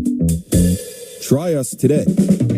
Untuck It. We just make guys look better. Oh, and we make great styles for her, too. Shop the sale now at untuckit.com and more than 80 stores worldwide. This winter, when you find yourself looking at this, don't do this, or this. When it comes to snow, go with Snow Joe, the #1 brand of cordless snowblowers. With ultra-powerful Ion Plus lithium-ion technology. Snow Joe's cordless snow shovels and blowers are the lightweight, cordless way to clear walkways, driveways, decks, steps, sidewalks, and yards. So I've been using the Snow Joe products for several years now. I'm very happy and excited with the way that they work. I also have a battery-powered snowblower, which works amazing. This handy grab-and-go snow shovel weighs less than 14 pounds, yet clears up to 300 pounds of snow per minute, throws up to 20 feet away with up to 70 minutes of runtime per charge. Got a bigger clearing job to handle? Forget about gas. Cut the cord and go with Joe. This 48-volt Snow Joe cordless blower clears over 10 tons of snow in 30 minutes on a single charge, about the weight of 5 pickup trucks. You only get that kind of power with Snow Joe's exclusive 24-volt Ion Plus battery technology with EcoSharp power management, driving a heavy-duty rubber-tipped steel blade auger that shreds snow without scratching the pavement and with 0 emissions. Best of all, it starts like this. Listen to how quiet it is. After years of shoveling snow with a traditional manual shovel, my search led me to Snow Joe's cordless battery-operated snowblowers. Ended up being one of the absolute best purchases that I have ever made. Both me and my lower back, thank you. Call now to order your Snow Joe today with prices starting at just $199.99. Or go online to snowjoeontv.com and pay as low as $19 a month. Order now and get 2 free gifts, a premium 3-year warranty, plus free shipping. A total savings of over $100. Call 1-800-238-3495 or go online to snowjoeontv.com.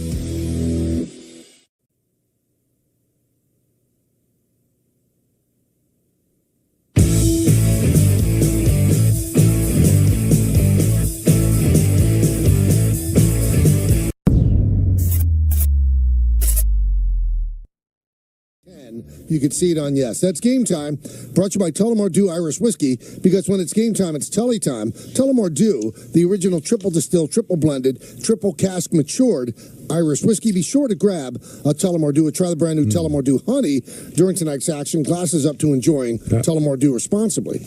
Fun with numbers is tremendous. He gave us the schedule for all of the wild card teams in the National League. Right. So the Mets are half game back in the loss column. We just mentioned 3 with the Red Sox, well, 2 now, 3 with the Reds, 3 with the Blue Jays, and the 7 with the Phillies, 3 with the Nationals, 3 with the Braves, 3 with the Brewers. Now Atlanta, 3 in Colorado, which Colorado's kind of funky. I would not expect the Braves to sweep that series, but I don't think they're going to get, I don't think they're going to get swept or lose 2 out of 3. 3 in Toronto. They got a makeup game against the Reds, 2 with the Nationals. That's all on this current road trip. So that's a 9-game road trip. Homestead.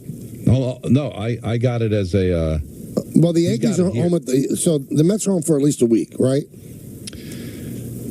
Yeah, so I'm trying to see why he's got it color-coded. So forget it. I don't know why he's got it, because he's got it color-coded, but the Mets are home against the Reds, so I don't know. So let's ignore that. All right. 3 with the Rockies, 3 with the Blue Jays, a makeup game with the Reds, 2 with the Nationals, 4 with the Dodgers, 3 more at the Reds, 3 they have at 4 the with the Dodgers? That's not good. Yeah. 4 at home against the Dodgers. The 2 at Nationals, and then they close out 3 at home against the Mets, and then 3 with the Royals, which is interesting because the Royals may need those games. The Brewers aren't going to need those games for the Mets at the end of the season.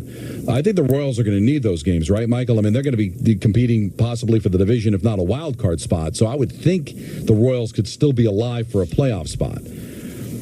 So that's what you're looking at there. If you want to throw the Cubs in the mix, but I'm not worried about the teams that are behind the Mets. And the Padres and the Diamondbacks, it's going to be tough, although still doable. The Padres have 3 with the Tigers, 3 with the Giants, 2 with the Mariners, 3 more with the Giants, 3 with the Astros. They've got 3 with the White Sox, 3 at Dodgers, 3 at Diamondbacks. So the Padres have a pretty tough schedule, too. But 16-8 is not impossible for the Mets. One thing is clear, though. It does seem that if you're a Mets fan, you have any hope of making the playoffs. You're not relaxing at any point this year. It's going to, it will be that series at the end of September against Atlanta when you really know. And I got to tell you, the reason he did the yellow, Michael, was with teams with winning records. So I figure phone numbers does not make mistakes. So anyway. They did not lay off against the White Sox. Now, they didn't blow the White Sox out in all 3 games, but, they know they'll lose games, but I don't think it's going to be because of a disengagement or thinking that they've already got things won, because they could have sleptwalk at any moment during the White Sox series. Didn't. Diaz got back on track. Lindor was big. They're playing outstanding defensively. That was the big difference in the game last night against the Red Sox. They made the plays. The Red Sox didn't. So right now they're playing as good a baseball as you can play, and we'll see if it continues. Now, as for the Yankees, they start this road trip through Texas and then Chicago to meet the Cubs with a victory last night. Garrett Cole pitched very well, 6 innings, 1 run, and then he cramped up. And, I mean, thank goodness for them it was just a cramp and not a calf pull or anything like that. It was just a cramp, so he shouldn't miss any time. And, of course, Clay Holmes made it interesting in the 9th inning. Great play by Gleyber Torres to end the game. Otherwise, Corey Seager comes up as the tying run in a game that the Yankees thought was a laugher. But this is following a week where they dropped the ball. You can't lose 2 out of 3 to the Nationals, and you can't lose 2 out of 3 to the Cardinals. Cardinals are brutal. They're brutal. They handed that game, both games to the Yankees. Yankees wouldn't take them. Yankees played really bad baseball. Now, I do have to address something. Go ahead. And it's the first time in all the years since I told Peter I will not be answering questions on Twitter. Just not going to do it. Not going to waste my time and aggravate myself. But the Yankees, when the rosters expanded, did not call up Jason Dominguez. And to say that Yankee Twitter lost its collective mind, I believe is probably an understatement. I mean, it's as if the Yankees didn't call up Mickey Mantle. Jason Dominguez, I think, is going to be a superstar. But he doesn't have that much of a track record in the big leagues. He didn't play that often last year in September before he hurt his elbow. So, I mean, you're not looking at a sure thing. That's number one. And I'm not. And the thing that I loved about the people on X, I'm sure you saw this too, Don. Paul and I explained what was behind the Yankee thinking. And Peter's the one who's always told me this is what gets me in trouble. So we're explaining what the Yankees are thinking, why they didn't bring him up. And these lunatics are saying, oh, look at Kay covering the Yankees' backside, kissing Hal's ring, blah, blah, blah, blah, blah. Never co-signed on what they did or didn't do, explaining what the thought process was. But the one thing that came out, most of the people that reacted so furiously on X was that this was a service time manipulation. So when I read it, I said, there's no way. I mean, the Yankees play a lot of games. That's a game they don't play. If somebody could help them, they could help them. The only service time manipulation you'd be doing, if you got 100 at-bats the rest of the year, that it would take him over 134, which would then make him not eligible for Rookie of the Year next year. And if he's not eligible for Rookie of the Year next year, then if he wins Rookie of the Year, or would have won Rookie of the Year, the Yankees would have gotten a draft pick after the first round. You think that they would risk not winning in 2024 so they could get the 31st pick in the draft? Relax, everybody. So I said I got to make some phone calls on this. Here's why they didn't do it. They didn't do it. Had nothing to do with service time manipulation. Zero. They love Dominguez. Love him. But they know that if they bring Dominguez up, then that's it for Verdugo. That's it. Now, I know what people are saying right now. Well, who cares? He's not going to be here next year. And to an extent, you're right. And if you remember, and thank you, Anthony, for posting this, 2 weeks ago, when Verdugo could not hit his way out of a paper bag, I said the Yankees have to do drastic things. And one of them was to call up Jason Dominguez and bench Alex Verdugo. That's what I said. Well, right before September 1st hits, Alex Verdugo starts to hit. So now, since that time, I think in the last 6 games, he's 12 for 31. They are not going to pull the plug on Alex Verdugo when he's hitting. It doesn't make sense. And if you heard Boone yesterday, they consider Verdugo to be a Gold Glove caliber left fielder. Jason Dominguez is a center fielder who they've moved to left. And the one game he played for the Yankees at the Little League Classic, he didn't do all that great in left field. Although they think he's a pretty good left fielder, they do not think he's as good as Verdugo. Does it mean they're not going to call up Dominguez? No. And I will tell you what I think. As long as Verdugo's hitting, you can't call him up. Because I don't want Jason Dominguez sitting on the bench. Now, if you can assure me, and all you GM geniuses seem like you can assure everybody of everything, that Dominguez is going to come up and hit more than 330, then you got an argument. But you can't assure me that, and until Verdugo cools down again, you can't call him up. I'm not sitting Dominguez on the bench. I'd rather him play the remainder of the 3 weeks in the minor leagues. And then if you want to call him up, you could call him up. This is a ridiculous reaction. People acting if they know that if they called up Dominguez, he'd hit 500 and lead them to the promised land. There's still a chance that he will get called up. But what they has to coincide with is Verdugo going cold again. How dumb, how ill-advised would it look if they called the kid up when Verdugo just got hot? Maybe Verdugo cools off, Don. If he does, then you call him up. Doesn't mean that you're not going to call this guy up. But at the time, it didn't make sense for them to call him up while Verdugo was starting to hit. They internally like Verdugo. I actually had a talk with Aaron Boone yesterday. He said his numbers are not representative of how well he's played. I said, Aaron, he's legitimately been bad for 2.5 months. Don't tell me about exit velocity. I've watched every single game. He has not hit well for 2.5 months until this last week. So we had a disagreement on that. But I do agree, you don't call him up unless he gets to play every day. And you don't take a guy out of the lineup who they think is a great left fielder. I think he's better than average, not great, and until he stops hitting, Don. No, but you hear, and I guess on Talking Yankees, Boone said today, there's no room for him. There isn't. And then you said that they like Verdugo. So does this have anything to do with him being hot right now, or just the fact that they just like Verdugo and rather have him in left field? I think it's him being hot. I really believe that. They do like him. Okay. So that's why they gave him as much slack as they did when he couldn't hit for 2.5 months. But the bottom line is, he is hitting now. How dumb would it be to take him out now? I know, but still, a lot of Yankee fans are looking at it as the fact that he's a free agent at the end of the year. He's not going to be here next year. Overall, he's a .235 hitter.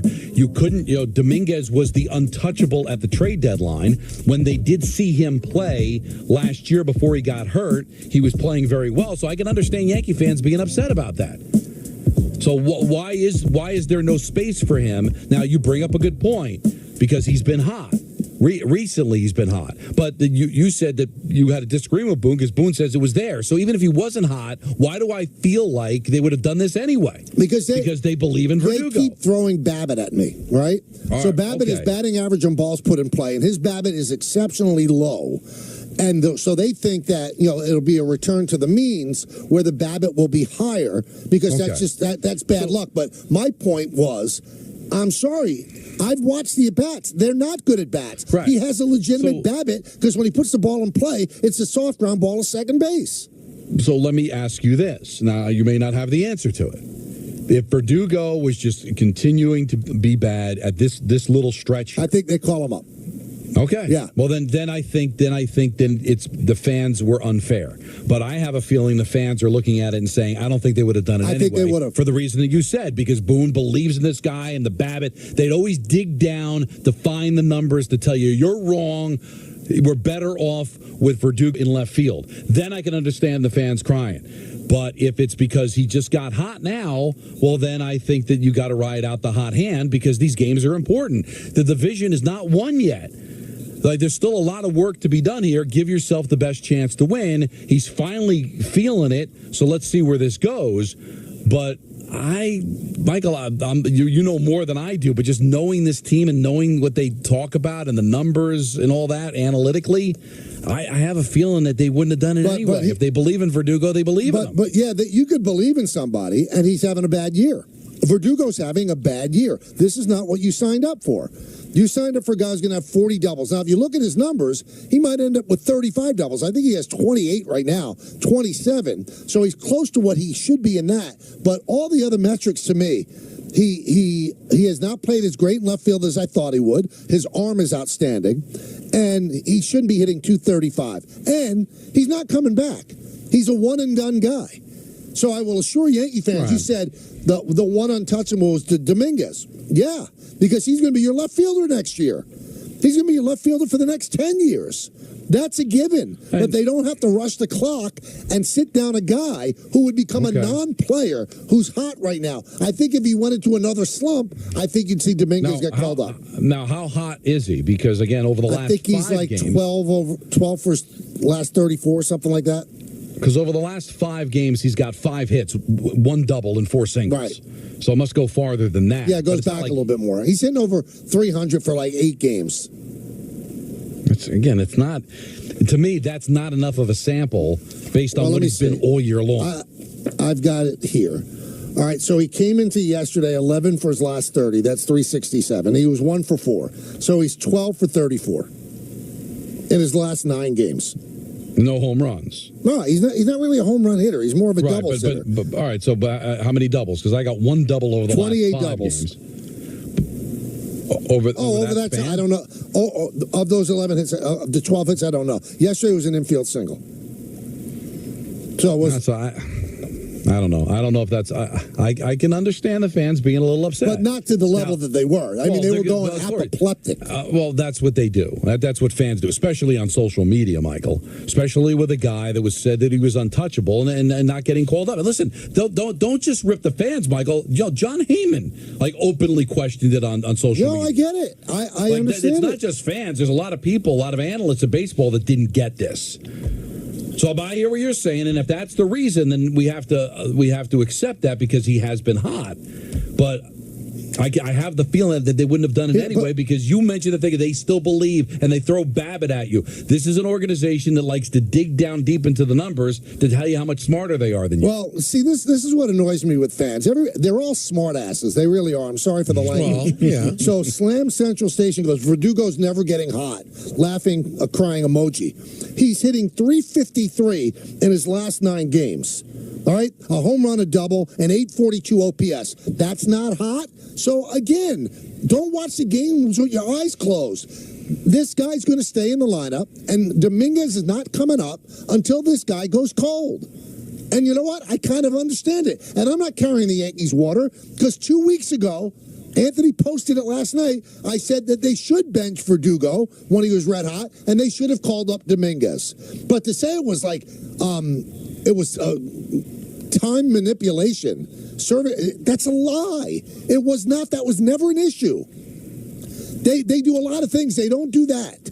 They don't care about that. They don't care about saving that money. They don't care about getting that draft pick. Is it a nice positive to do? Yes, but they're not going to give up the 2024 season so that they can get a draft pick in 2020. That's ridiculous.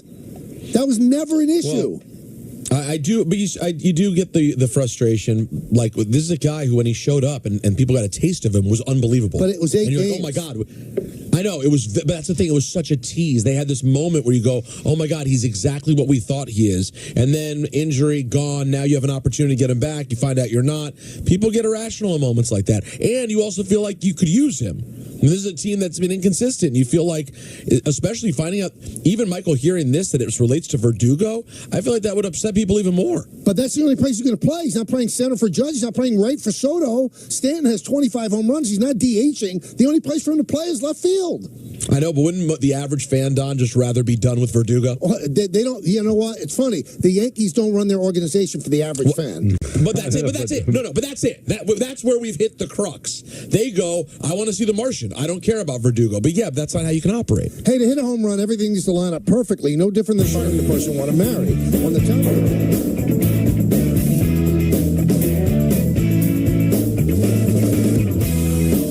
You know, when I take the bike out like this, all my stresses just melt away. I hear that.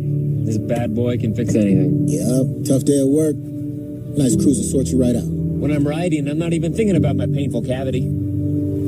Oh, you shouldn't ignore that. And every time I get stressed about having to pay my bills, I just hop on the bike, man. Oh, come on, man. You got to pay your bills. You don't have to worry about anything when you're protected by America's #1 motorcycle insurer. Well, you definitely do. Those things aren't related. So. Oh, that is a vibrating pain.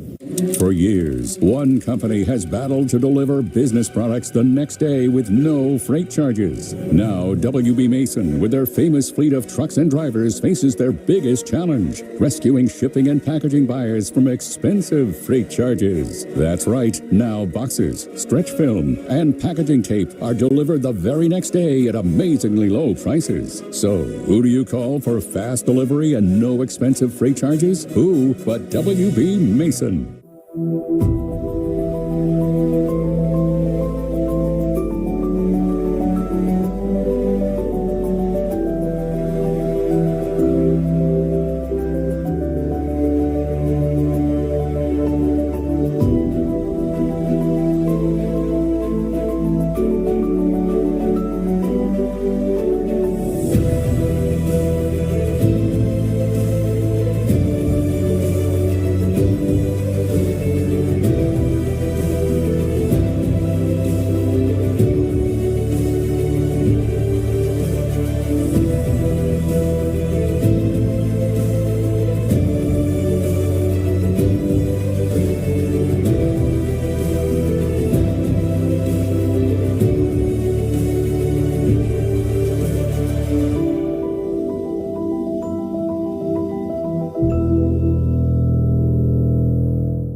spend hours maintaining your gutters? Save that time with LeafGuard's maintenance-free system. Call 1-833-2-GUTTERS. Mesh filters sit on top of your gutters, building up debris and eventually clogging. Then they need to be cleaned too. Honestly, your home should have been built with LeafGuard gutters. LeafGuard's wraparound hood deflects debris and keeps water away from your home. The one-piece seamless system is strong, 20% thicker than average, and built to last. Plus, LeafGuard is guaranteed to never clog for as long as you own your home. Right now, get a complete LeafGuard system for only $99 down, $99 a month, and $99 installation. You'll also receive a $100 Visa gift card with a free gutter inspection and in-home estimate. Damage from clogged gutters can cost you thousands. Never worry about clogged gutters again. Don't wait, you've still got time. Call 1-833-2-GUTTERS today. That's 1-833-2-GUTTERS. Hey fans, please join me and the All Rise Foundation on 9/9 for a special 99 auction. Proceeds will help kids reach their ultimate potential through camps, leadership programs, and mini grants that provide our future leaders with resources and support they need. It's amazing what we can achieve when we all rise to help one another succeed.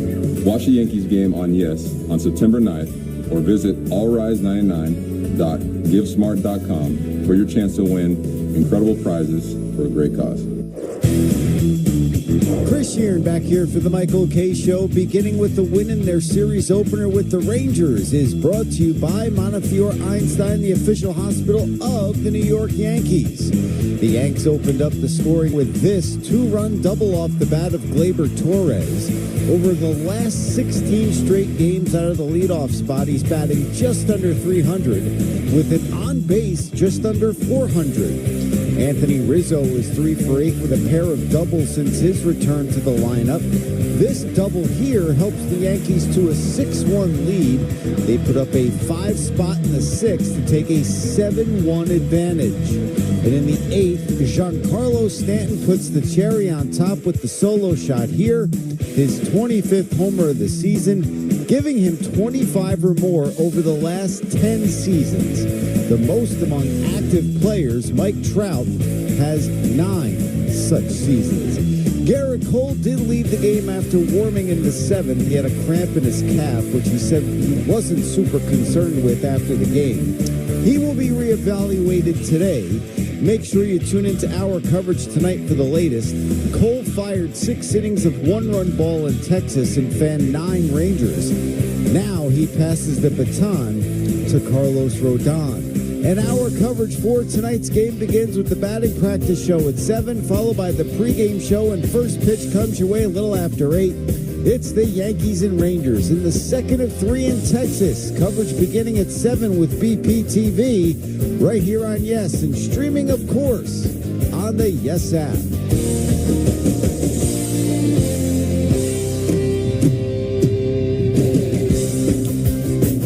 All right, so JZ41008219 sounds like a bot to me. Michael, love you, but you cover for the Yankees too much. It's nauseating. I would call in, but it would just upset me. You would call in, but you'd be dominated by my facts. That's why you won't call in. I love Junior Brown writes, you deserve a plaque in Monument Park for all the shilling you've done for this organization. Yankees need speed and contact hitting, not Alex Verdugo. Call in. Let's talk about it. Let's talk about it, because you believe that Jason Dominguez is going to steal 50 bases. You, first of all, you know, Michael, that in New York, not just Yankee fans, but in New York, how much they love the homegrown guy. I get it. He's the Martian, for God's sakes. And Verdugo, I know he's been hot, although over the last 5 games, he's not tearing the cover off the ball. He's got 1 double, but you just threw some numbers where he's batting like 360 over 9 however games. many at bats. All right, 9 games. Again, I don't look at that as being, oh my God, I got to play him. But if they decide that, I understand those numbers.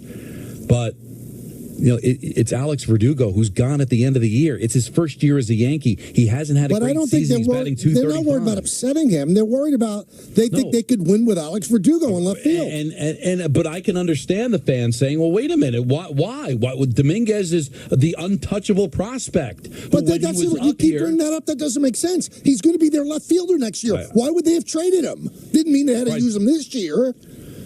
But you can't understand why fans are like, really? There's no room for him because of Verdugo? But there is no room because he'd be sitting on the bench. But that doesn't make it any sense either, because if you call him up, why isn't he your left field? Because they think that Verdugo right now gives them a better chance to win. But you don't see that upsetting fans? I don't understand how they went absolutely ape over it. It just doesn't make sense. Because they're not in love with, because anything Cashman and Boone do right now, they're going to jump on if they disagree. But they acted like the Yankees didn't call up Mickey Mantle. Because Michael, let's put the degree aside for a second, because it's social media, and you know how fans get crazy. Fans short for fanatics. So forget how apoplectic they were. Even if it was just a normal conversation, you can understand them being upset. Or how about this? You can at least them understanding disagreeing with the decision. I can understand them wondering why did they make that decision. Right. But to say that they're incompetent, they don't care about winning, I mean, that was the narrative, that they don't care enough about winning. You think that Hal Steimer is spending $313 million because he doesn't want to win? It's asinine to say that. And for me, and to hit me with, oh, he's just carrying their water. No, here's what you people mistake it for. If I don't agree with your crazy stuff, then I'm a Yankee shill. How many times have I killed the Yankees? Don and Peter can at least back me up on that. How about 2 weeks ago when I said that they're awful right now, that they should have Austin Wells playing first base so he's in the lineup every day, that they should call up Jason Dominguez, and that they should bench Verdugo. You think the Yankees are pleased about that? So please take your shilling for the Yankees and stuff it where the sun don't shine, because I don't care what you say, and what you say makes no sense, and it shows you how infantile and ill-advised you all are. Also, it's just fundamentally not really understanding what shilling. I don't know. Is it shilling? You're the lead announcer for the team. No, because it's not shilling no matter what. You know how it is here. If you don't agree with me, then obviously there's got to be a reason, because I'm right. Like they're thinking, well, we're right, so Michael, the Yankee announcer, is siding with them. He must be carrying their water. Again, I don't agree with it, Michael, but you know that's the old, tired way of going after you. Is of course you disagree with us, Michael, because you're the Yankee announcer. But you just, I don't agree with it. But you just threw out the reason. He's played well over the last 9 games. They're going to ride this out. And you also doubled down on the fact that they believe in this guy, and they were waiting for this to happen. So they think he's going to have a big September. That's what they're betting on. But get ready, Michael. No. But you're wrong. They're not waiting for him to have a big September. If he continued to hit 170, Dominguez would be up. For 9 games, he's hit 360. So they believe that it's happening. But I'm not wrong, because they believe that, because you mentioned the Babbitt, that he's been hitting in tough luck. You disagree with it, but that's what Boone told you. So they obviously believe that this little hot streak is maybe what's to come. And now finally he'll find But if there was no production, they would have called up Dominguez. Right. But there's production now. No matter what Babbitt said, he's actually hitting 360 over 9 games. That's the guy you're going to bet. Because once you do that, you're done with him. You are done with him. And it doesn't matter if you hurt his feelings. He's not going to be here next year. They're trying to win this year. They feel that he gives them the best chance when he's hot. If he gets cold again, boom, you can call up Dominguez. Just because you don't call him up on September 1st doesn't mean you're not going to call him up. I don't get it. What's the hurry? People went nuts. Like they didn't call him on September 1st. They're giving up the American League East. With all the problems, as bad as Verdugo has been, and he has not been good in my opinion, they have the best record in the American League. I know that hurts for all of you to accept, because they should be better. I admit they should be better. Yeah. But they have the best record in the American League. And you can't wrap your minds around that. You just can't. All you want to do is say how bad Cashman is, how bad Boone is. But they have the best record in the American League. Isn't that what you play for? Isn't that what you play for? Now, if they end up sinking in September and then they don't do what they're supposed to do, then have at it. But so far, the decisions they've made have given them the best record in the American League. That means nothing, right? Nothing. They don't know what they're doing. Have they made mistakes? They sure as hell have. And I have detailed them throughout the year. But again, best record in the American League. Not good enough for you? Sorry. Peter, tell us about FanDuel. Well, not if you're going to yell at me.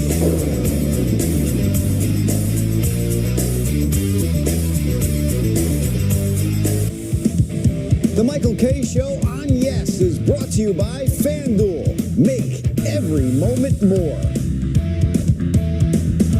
This is you, and this is your first hunch of the season. It's parlay time. With FanDuel, a 3-week free trial of NFL Sunday Ticket from YouTube TV will give you many more. Buffalo.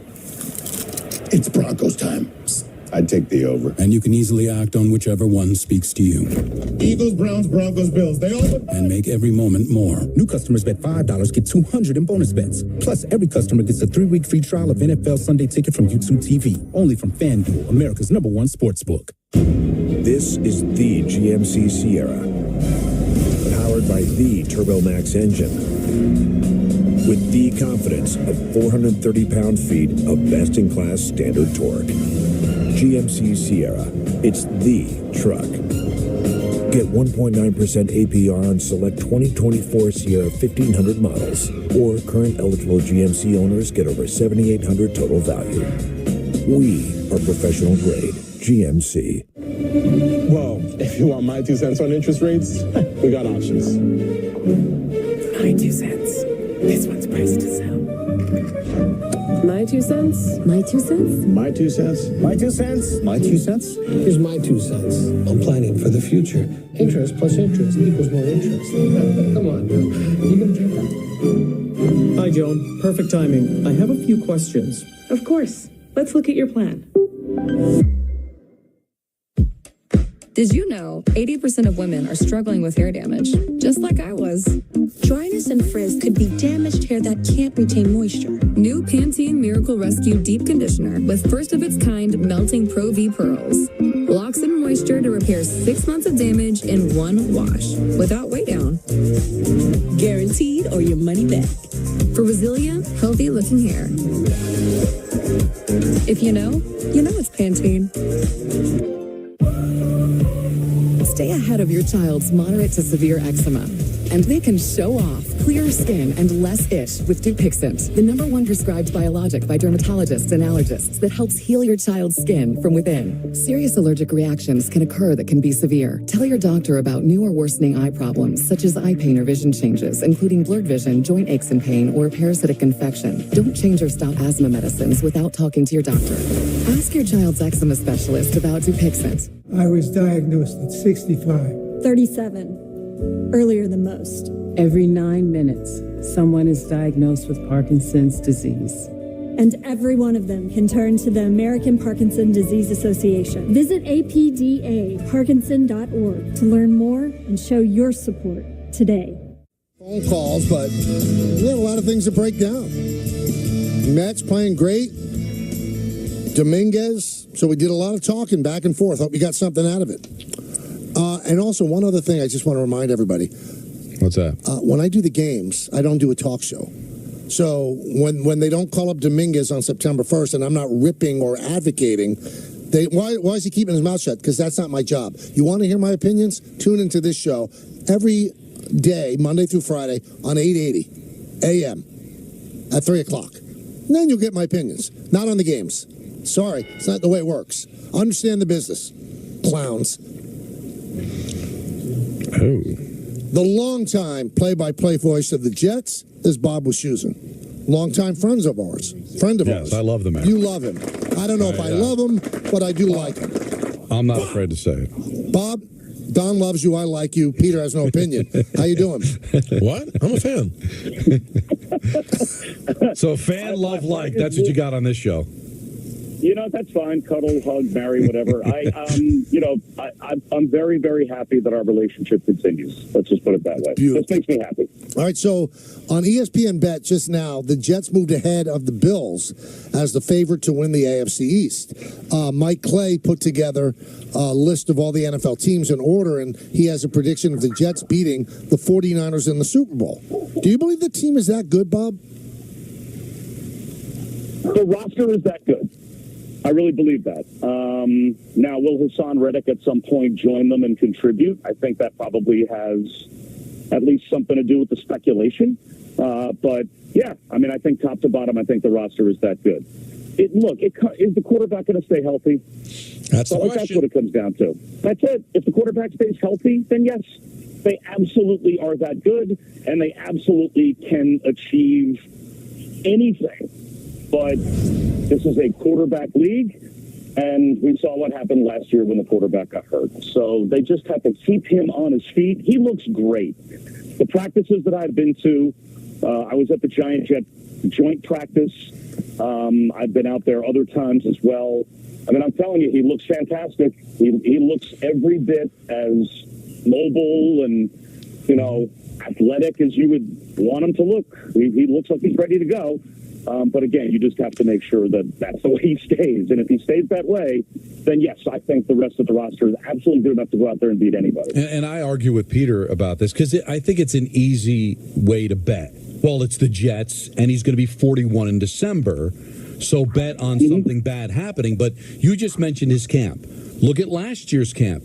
I know he went down. I don't believe it was because he was 39 years old that his Achilles went. I guess we can debate that conversation. I don't think it had anything to do with how old he was. But other than that, I mean, he has shown you no indication that he has lost anything. He has had 2 good camps, and I don't.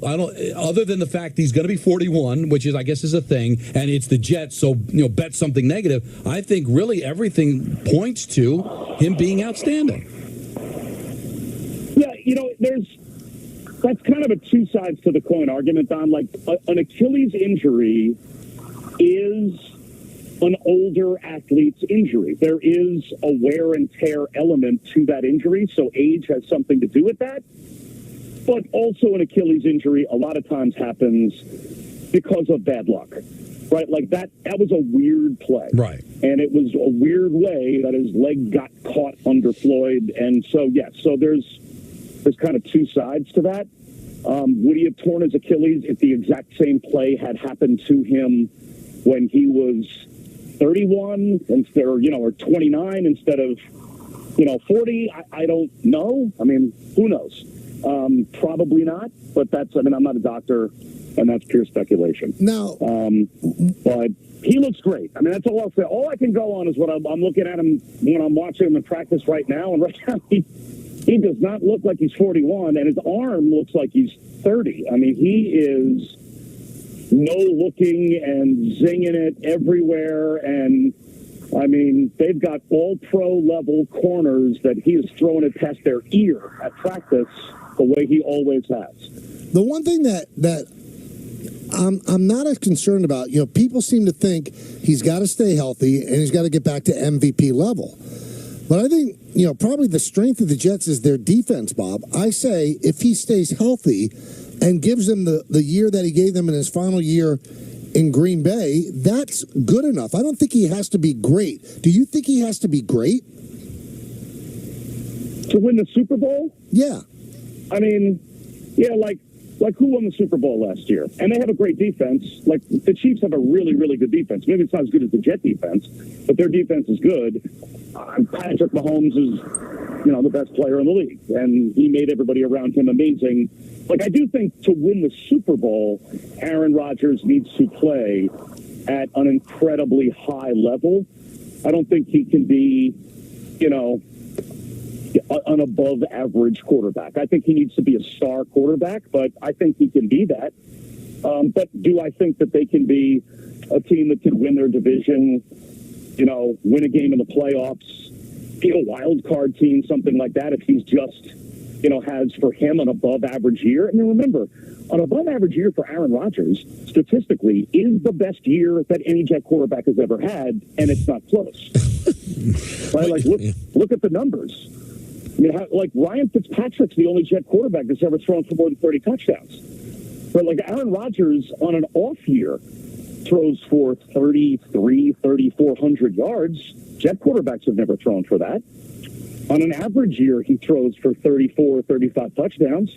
Jet quarterbacks have never done that. So, maybe he'll have a 40 touchdown season. He certainly has the weapons if they stay healthy and they protect him to do that. And if he does that, I mean, there really is no stopping them because their defense is that good. But I do think, look at last year's playoffs, right? We talked about, and they got criticized because they didn't have a backup plan that people thought was good enough. There's no backup plan for what happened to them last year. right? And even when you got to the playoffs, people pointed to Flacco as the example of, see, you can do it with a backup quarterback. Well, first of all, the Browns went 5-1 with Deshaun Watson. So the jumping off point was their backup quarterbacks were handed 5 wins. The Jets got 4 plays. The backup quarterbacks for the Browns had 5 wins. Right? So that's a pretty good foundation. Maybe the Jets would have had a different year if Zach Wilson had 5 wins in his pocket. When he came in to start, he didn't. But they also went through 2 other quarterbacks on their roster that were so god-awful that they sat around with like 6 games to go and said, oh, my God, we have no one on our roster that can play. Is there a breathing human being out there that can play this position? And we can go, what, Joe Flacco's available? All right, let's throw that up against the wall and see if it sticks. And they brought him in, and he went on some magic carpet ride, and they won some games at the end of the year, and he became like the story of the season. And then what happened? They made the playoffs. Their game was a blowout by halftime. And by the time we got to the second round of the playoffs, the only thing that was left was teams with star quarterbacks that were healthy. Mm-hmm. So, like, that's the way it works. I mean, there are a couple of backup quarterbacks that kind of become, fun stories during the year, but the truth really is, if you don't have a star quarterback that's healthy, you're not going deep in the playoffs. You're probably not even making the playoffs, no matter how good your defense is. Yeah. No matter how good the supporting cast is. That's just the reality of the league. And that's why they had to go get this guy. And that's why they went and got Morgan Moses. That's why they went and got Tyron Smith. That's why they went and that's why they shored up the offensive line. And that's why they drafted the kid from Penn State to be an insurance policy on the offensive line in case one of those guys got hurt, because they know at all costs they have to try to make sure that Aaron Rodgers gets through the season. Will you almost have a certain level of nervousness, like holding your breath, Bob, that this thing goes well and you finally get to call this season? I mean, how big a letdown would it be if, God forbid, it happens again and we never get this Aaron Rodgers experiment? Can you even handle another year of that? I mean, why? Like, why do you have to? Like, why would you go there? Sorry. Why? Well, because I'm a human being. Because I'm a human being, and these are the thoughts that exist. That's not nice. I know. Yeah, but this is like this. We haven't even played a game yet, and already you've gone to the not nice place. Like, that's not nice. I know.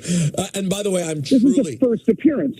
I'm hoping in my heart of hearts. I'm just saying, how much anticipation? Are you really? I swear to you, I am. Bob, do you think I really? You know me. I want to get to talk football. If the Giants are going to be pretty putrid. Prediction? Don, what was his prediction? He had them as an 8-win team. Why? Because I think he gets hurt. Oh. Yeah. See, that's a knife to the heart, and we haven't even started. This is the first of like 20 straight weeks we're going to do this. But think about how satisfying it'll be when I'm wrong. Think about how satisfying it'll be.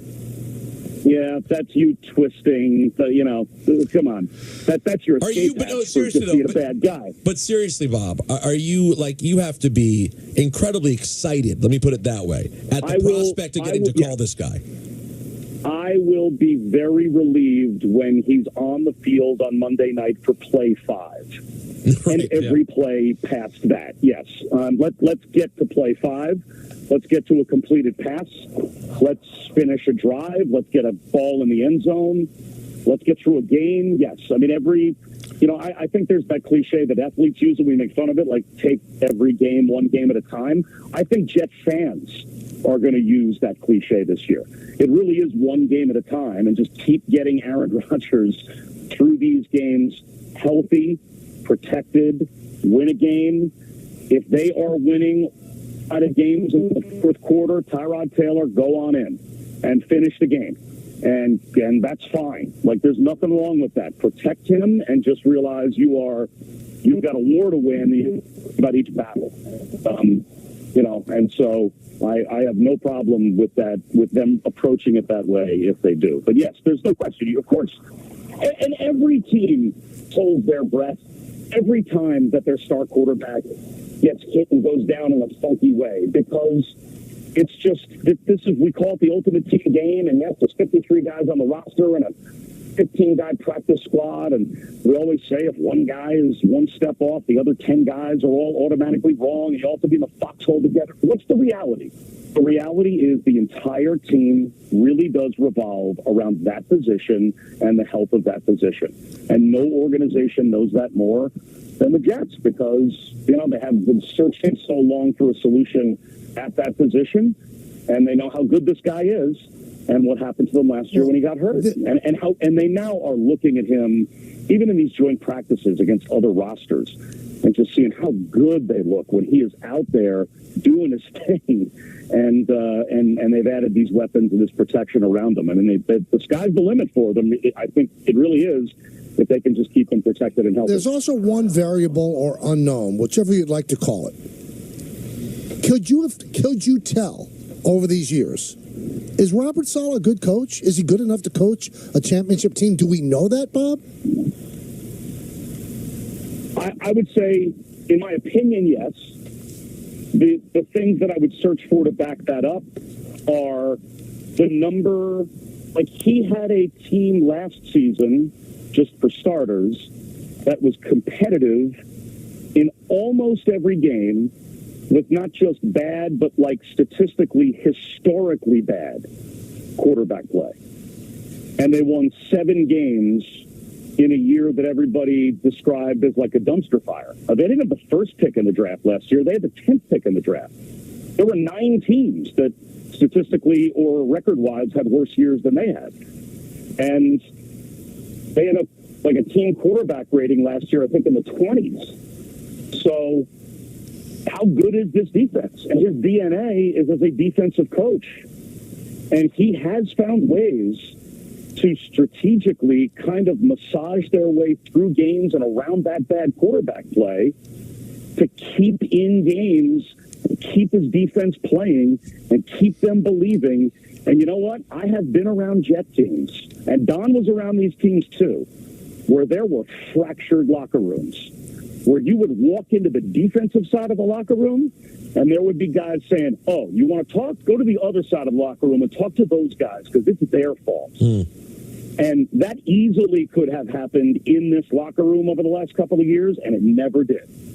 So, like, there was some drama, and, you know, Diana Rossini had that piece, and looked, I mean, there was, you know, I know there was some soap opera moments, there always are with New York teams, but this team never stopped fighting every single minute of every single game all the way through the finale and won their last game. You know, I give him a lot of credit for that. And I don't think any coach can be accurately judged until he is given a quarterback that can play. And this year he's got the ultimate quarterback that can play. And if, you know, if that guy stays healthy this year, I think Robert Saleh and Joe Douglas and all the rest are going to completely flip the script in terms of anybody that has a negative opinion of them. Now, you called an amazing game with the BC victory, and you're a pro, there's no question, but how did it feel to call that and be an alum of Boston College? Well, I mean, you know, it's funny. We were talking to Bill O'Brien the other day. I didn't even realize this. It's been 15 years since BC has won 8 games. So it's kind of like the Jets. Like, it's been a long time since they've even been like respectable. So yeah, I mean it was a lot of fun to see them play as well as they did.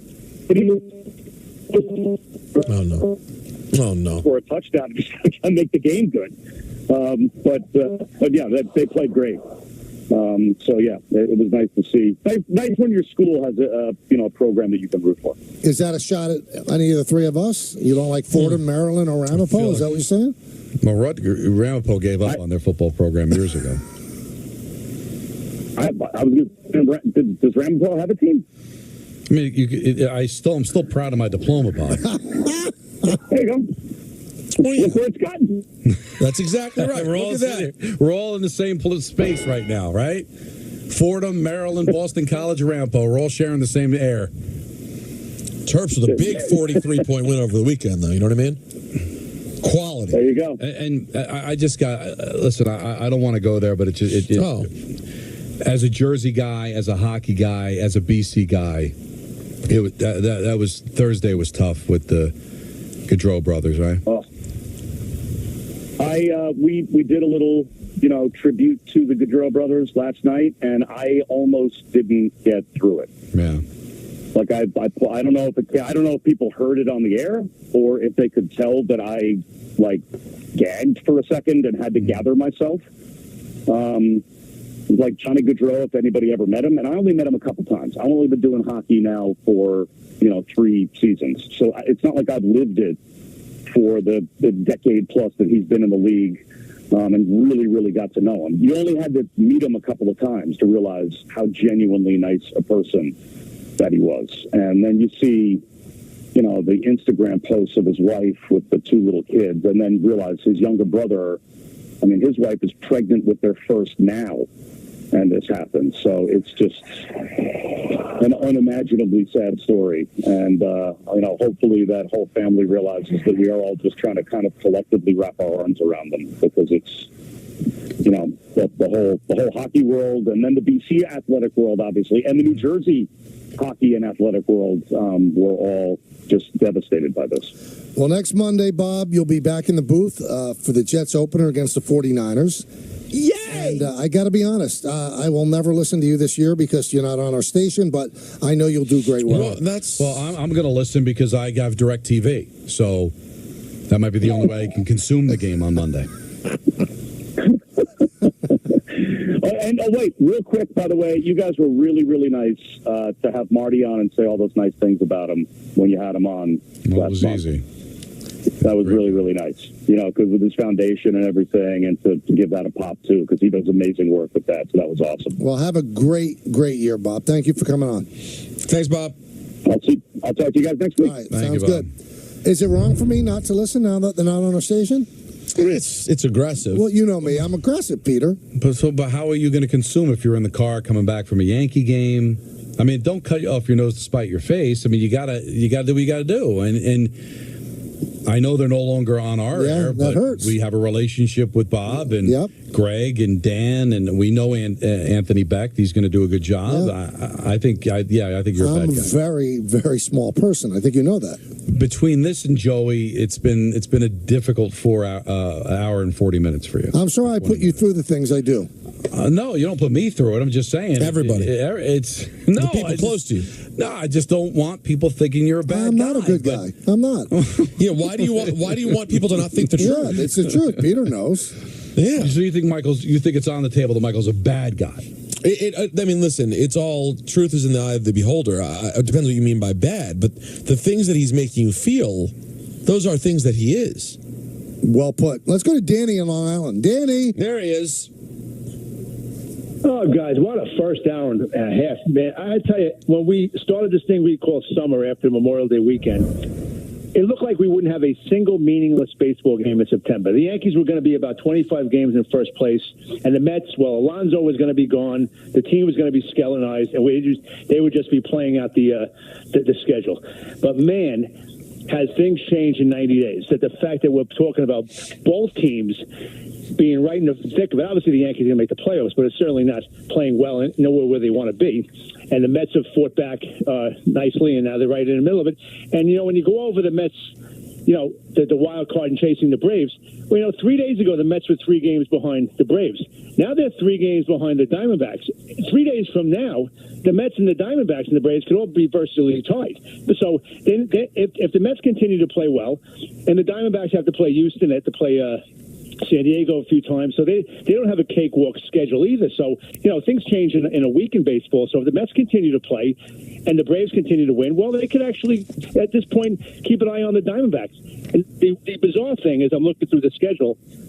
How did the Diamondbacks go the entire month of September and not play the Dodgers? They're a team in their division. What are we doing here?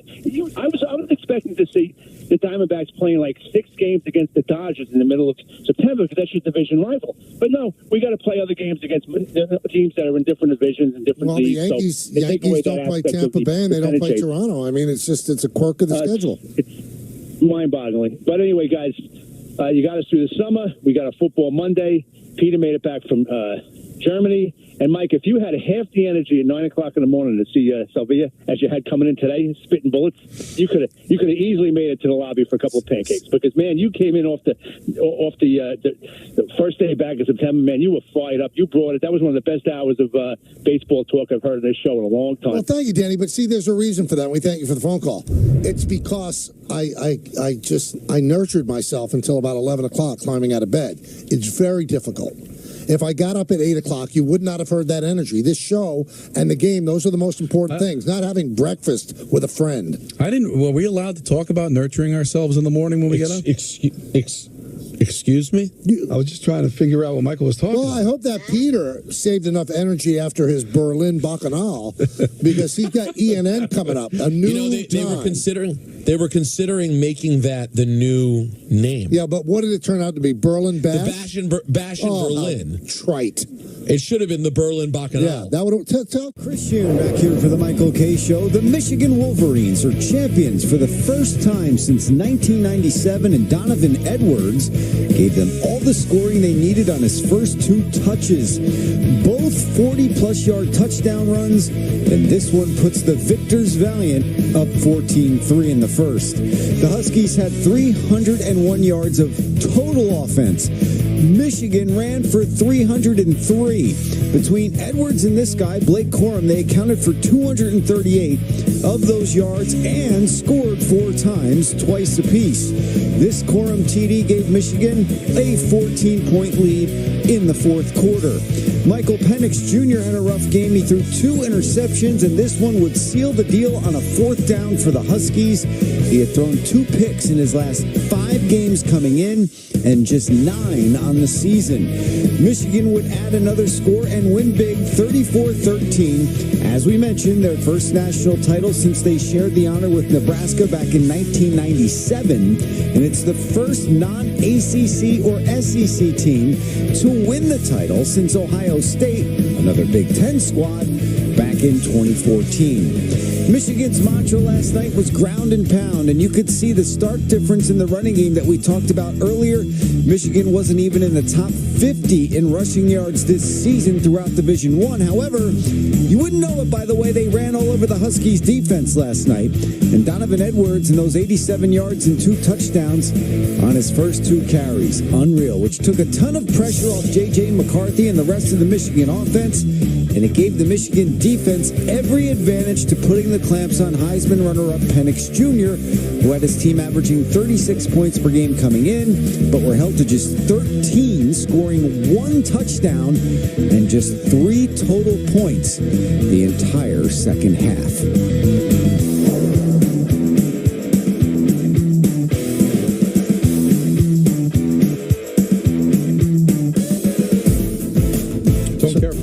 You don't think that was the point guard? No. Why? What did you think was better? We said things. He was very good, though. But we know Mel's good. I mean, but he's very good. So I'm defending our points. Spitting right in your face. No, I'm just defending. You two are drifting, and I'm glad about it. What? Really, well, there are 2 I've been things rooting for this for years. You know, we're drifting. There's no evidence of it. And then you're happy, and then he's happy about it. He didn't invite you to the Andrew Gunling affair.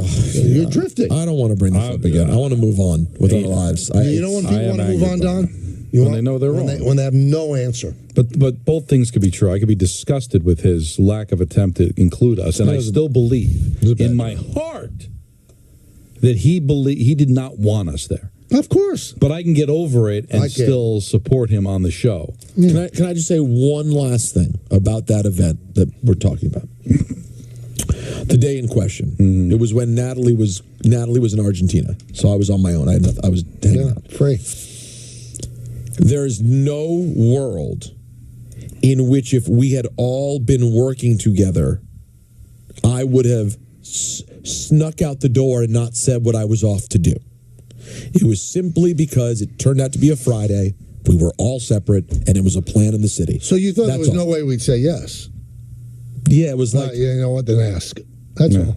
I hear you. Okay. Well, listen, duly noted. But I think you both could agree my logic was not flawed in thinking it was a complete waste of time. I believe that you were happy we weren't there. You felt that we would have. This is what I mean. We would have harshed I've your been rooting mellow for this for years, and it's finally unraveling. I love it. No, but you're wrong about that. We can have an issue. No, but not bring us down. But I'm not saying it's going to bring you down, but I think it's going to be a divide, which is what I want.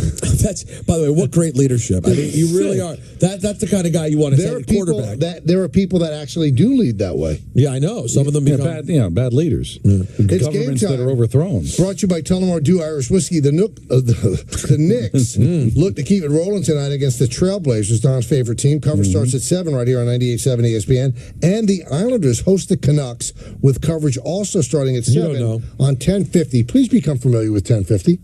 You better. Well, I would hope you would. That's Game Time, brought to you by Tullamore Dew Irish Whiskey. During the big games this season, enjoy a Tullamore Dew, the original triple blended, triple distilled, and triple cask matured Irish whiskey. Remember, when it's game time, it's Tully time. Please enjoy responsibly. Ray in Baltimore. Ray, talk to us. How you guys doing? Good, you? I got a question about Aaron.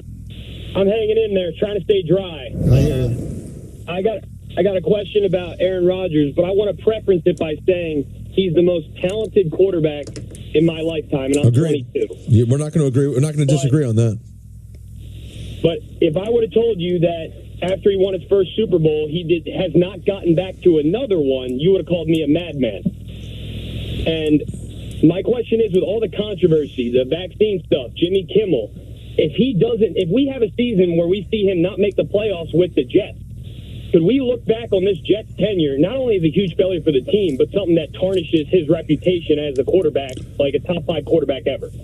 No, you know what? It will not burnish his reputation, Ray, but I don't think it tarnishes. You can't take away 4 MVPs. Real quick, the biggest problem with the argument, Aaron Rodgers is not going to be regarded as the greatest quarterback of all time.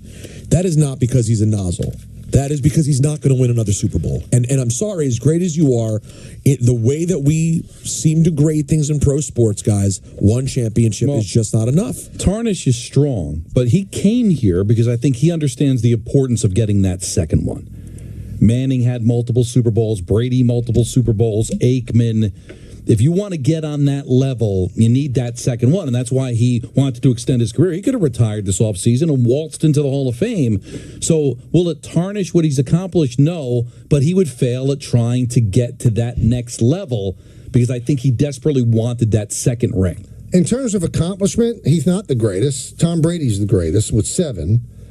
But in terms of arm talent, he might be the greatest. He's up there with Elway. Yeah, I think and Marino. I think he's the most talented quarterback I've ever seen, but he's not going to be the greatest because I truly don't think he's going to win another ring. And my hope is just that we get to see him play another good season.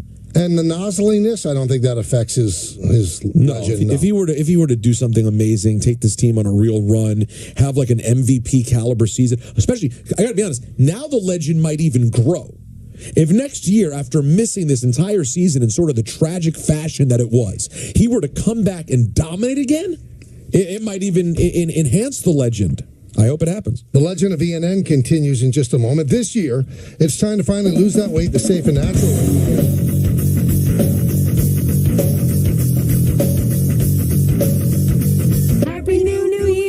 It started when he ordered his Brunt work boots. He's going on about how they're comfortable as sneakers, but he never takes them off. With his buddies at night, I caught him in the shower, and he just goes, "What? They're waterproof." Brunt, the tools you wear.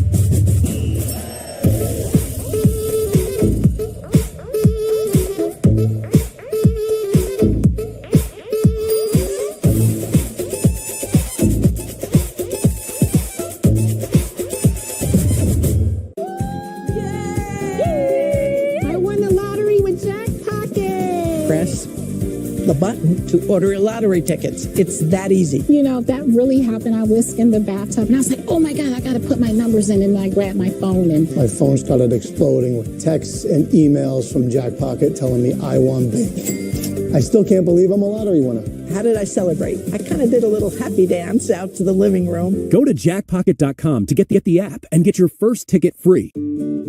We just signed the lease on our third shop. I guess we're a chain now, right?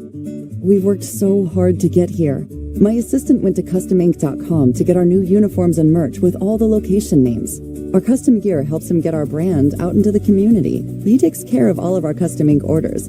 He was able to find great products, upload the new art, and have boxes sent directly to each of the shops. Custom Ink makes it so easy. Get started today at CustomInk.com. Switch to Square and take charge of your business and your time. Switch to fast setup and even faster checkouts.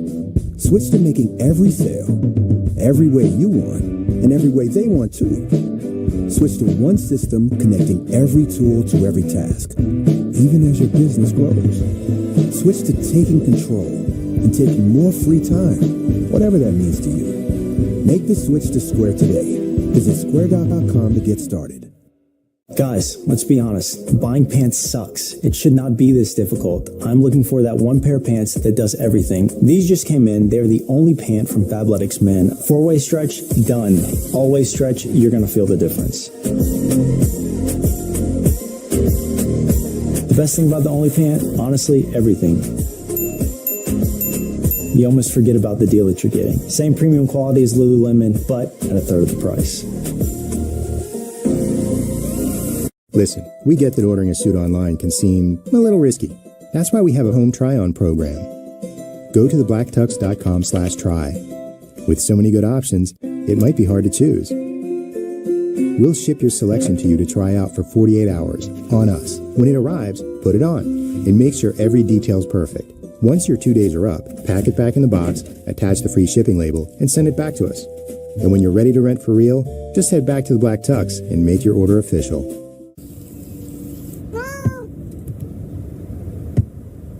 What is that? Every bettor has a system. Make FanDuel's responsible gaming tools a key part of yours. Ma, are you sure you don't want to go bowling with us tonight? Yeah, no. There's my little marzipan. Oh, my daughter gives the best hugs. We're just passing through on our way to the Jazz Jamboree. And we wanted to thank America's #1 motorcycle insurer for saving us money. Mara, your parents are exactly like me. I know, right? Well, cherish your friends and loved ones. Let's roll, Daddy-O. Let's boogie woogie. We all smoked in those days. If that was you then, get your lungs screened now. Your attention, please, ladies and gentlemen. You're watching Yes. Oh my gosh, Laura Stiles just sent me an unbelievable video. An adorable orphaned baby wombat gets his bottle. Look at this little kid giving a wombat a bottle. That's what Michael was looking for. Great. What, when I said Laura Stiles sent me a video? Yeah. You know, you are such an accurate describer of Michael K. That's all I have to say. Cookies. That's right. Welcome back, Laura. She's back from her Thailand vacation. She was gone for like 3.5 weeks. How did that work out?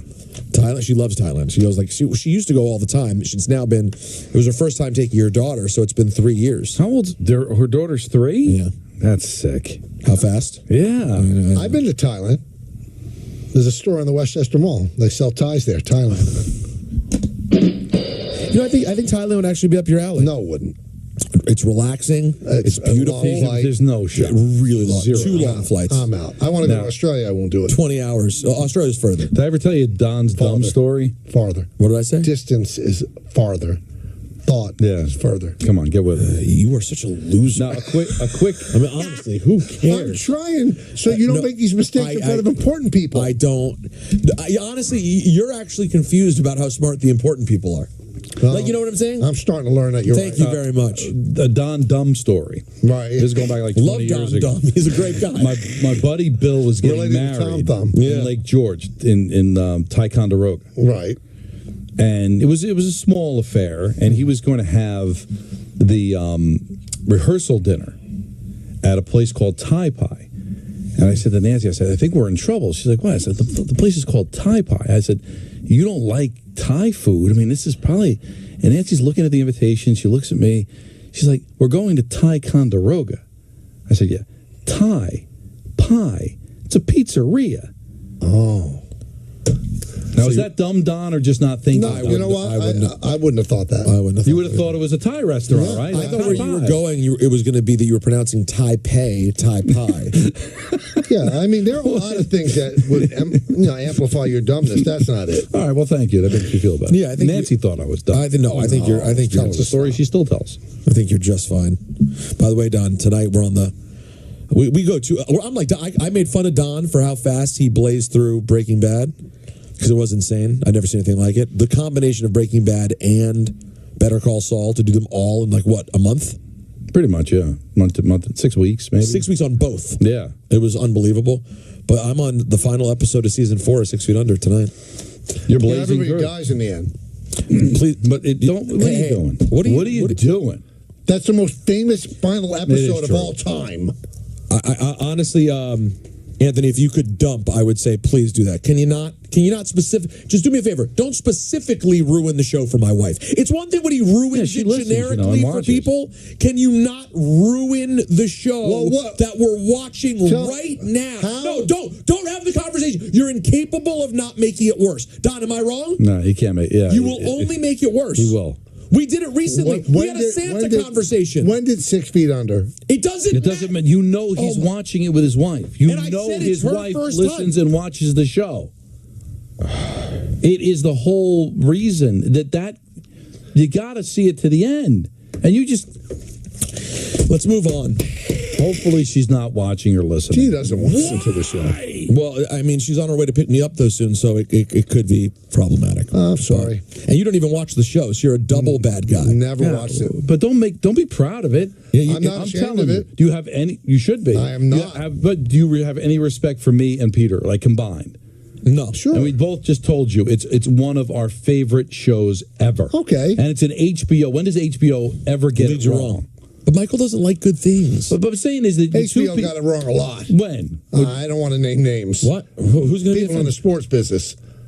Did shows that just bombed at HBO. But I'm talking about their scripted dramas, Sopranos, 6 Feet Under, White Lotus, The Wire. I mean, come on, it just goes on and on and on. So, like nudity, yeah. So if you respect our opinion, you respect the product that HBO produces, wouldn't you say, you know what, Jody? Let's watch this. No, I'm not watching it. Well, why? But hold on, real quick. Why? But why the tone? Don't have the time. What do you do? I wish. I can't wait for you to have kids. By the way, Mark, God,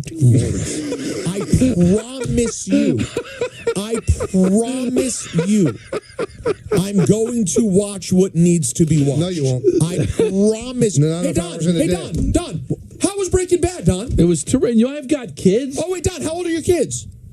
I'm like 6. You have one only. No, I have 2. Oh, but you still finisch the shows. Yes. You could watch a show. The way you watched it was troubling. We all agreed on that. No, I'm going to watch the Knick game. But you're going to watch it wire to wire? Yeah. Okay, so that's a show, I don't know if you heard of it. Oh, wait a minute. It's the Portland Trailblazers. They're up 20 in the third. I'll watch the whole thing. You can't say, Jody, let's watch the first episode of 6 Feet Under, see if it's worth the hype. No, I will never, ever watch 6 Feet Under. But why are you saying it so indignantly? Because it's not a show that interests me. Isn't it about a funeral home? Yes. I don't want to watch it. I don't like death. But it's not. To me, it's not entertaining. Death is not entertaining. It's not just about it. You know what, though? He's right. He can't do it. Don. The show ended in 2005, and you guys are giving me a hard time. It doesn't. 2005. No, I'm not taking this. I'm sorry. But it's specific. I'm asking you specifically for my wife. For the specific thing that I've been sharing with her. Can you not intentionally ruin it? I didn't ruin it. And if you learned anything from me with Breaking Bad, like I almost wanted to break down when it was over, not because of the sheer brilliance of the show, one of the greatest things I've ever done in my life, but I said to myself, what kind of ignoramus took a knee on this for a decade? This brilliance. Yeah, you. I did, and I was sad for myself. He doesn't care though. He's proud of it. He does. The man doesn't eat. Think about all the foods he doesn't want to try. He's good for a drama. Do your show. Say it now again when he I'm going to say something to Peter that you should pay attention to. I'm jealous of you. I'm jealous that right now you're enjoying that show. Thank you. I want to be you. Well, you can do it again. And you imagine the envy I'd have for Michael if he started watching it for the first time. Oh, are you kidding me? That's what Gordon said to me at the beach bash. He stood there and he goes, I'm so envious of you that you're getting to experience Breaking Bad for the first time. Did you watch Better Call Saul, Michael? No. You won't watch that either? No.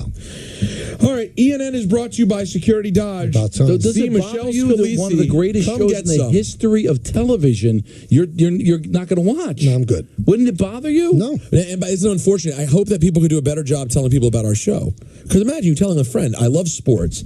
I love being entertained. I love hearing just guys who have a relationship, camaraderie, talk about their lives, make jokes, irreverent, but they talk about New York sports. You got to listen to the Michael K. Show. I'm good. But no, you just said you'd love it. I'm good. But he's a fan of television. What if I said to him, there's a ball player that's one of the greatest ball players ever to walk the face of the earth. Come with me to a game and watch him. No, I'm good. I do that for ball players. No, you might say you're good on that, though.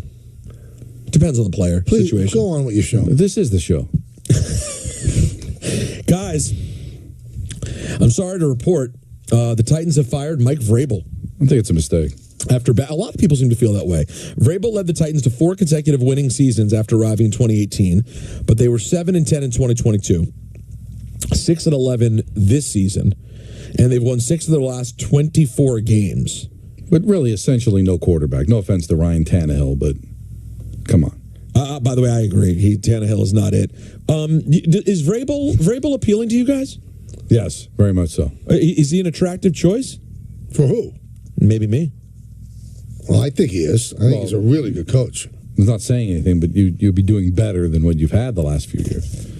Why don't you guys just go after Harbaugh? But he probably won't go there because you don't have a quarterback. Well, they will. He can pick the quarterback. But and who has a better eye? Who has a better eye on what's happening at quarterback in college? But you just heard than James William Nathaniel Harbaugh. Well, you know what would happen because you've got no luck. They'll hire Harbaugh and he'll choose J.J. McCarthy, and you'll be terrible for 10 years. It'll be Steve Spurrier revisited. I don't want a college coach. I never do. He's not a college coach.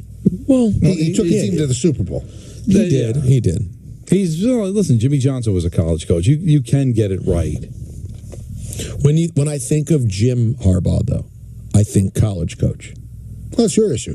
When I think John Harbaugh, I think professional coach. Have you guys really processed how sick it would be for the Harbaugh family if the Ravens win the Super Bowl this year? Which is definitely in play. Yeah, but they've already won a Super Bowl. It's pretty sick that two sons. Yeah. Same year. For the same year would be pretty incredible. Well, that same year, their sons played against each other in the Super Bowl. You know what? How about that? That was something. And then the lights went out. Who do you root for? That's when it comes into the. Who's your favorite? See again and again the musings of a psychopath.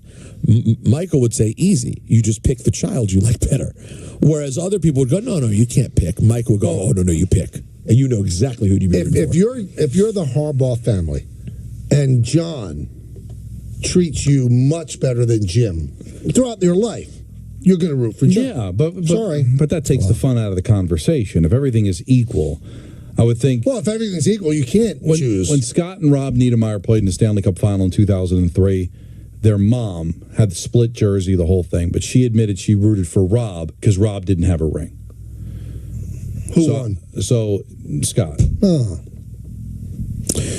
Now back to the coaching carousel of sorts. Wink Martindale, we reported yesterday on the show. Well, we didn't report. We reported what others were reporting. Was that Wink Martindale was resigning? Defensive coordinator. Or had resigned. Of your New York Football Giants. Well, here's Jordan Ronan on DNR earlier saying, well, that hasn't exactly happened. The reality of the situation is Wink Martindale wasn't happy.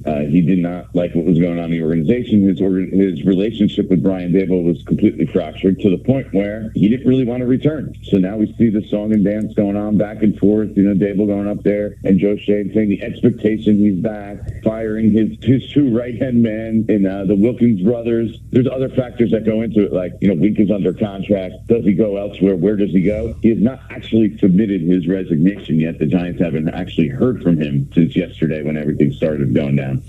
Okay. So are they negotiating an exit strategy? I bet there was a screaming match. Between? Wink and Brian. Had to be.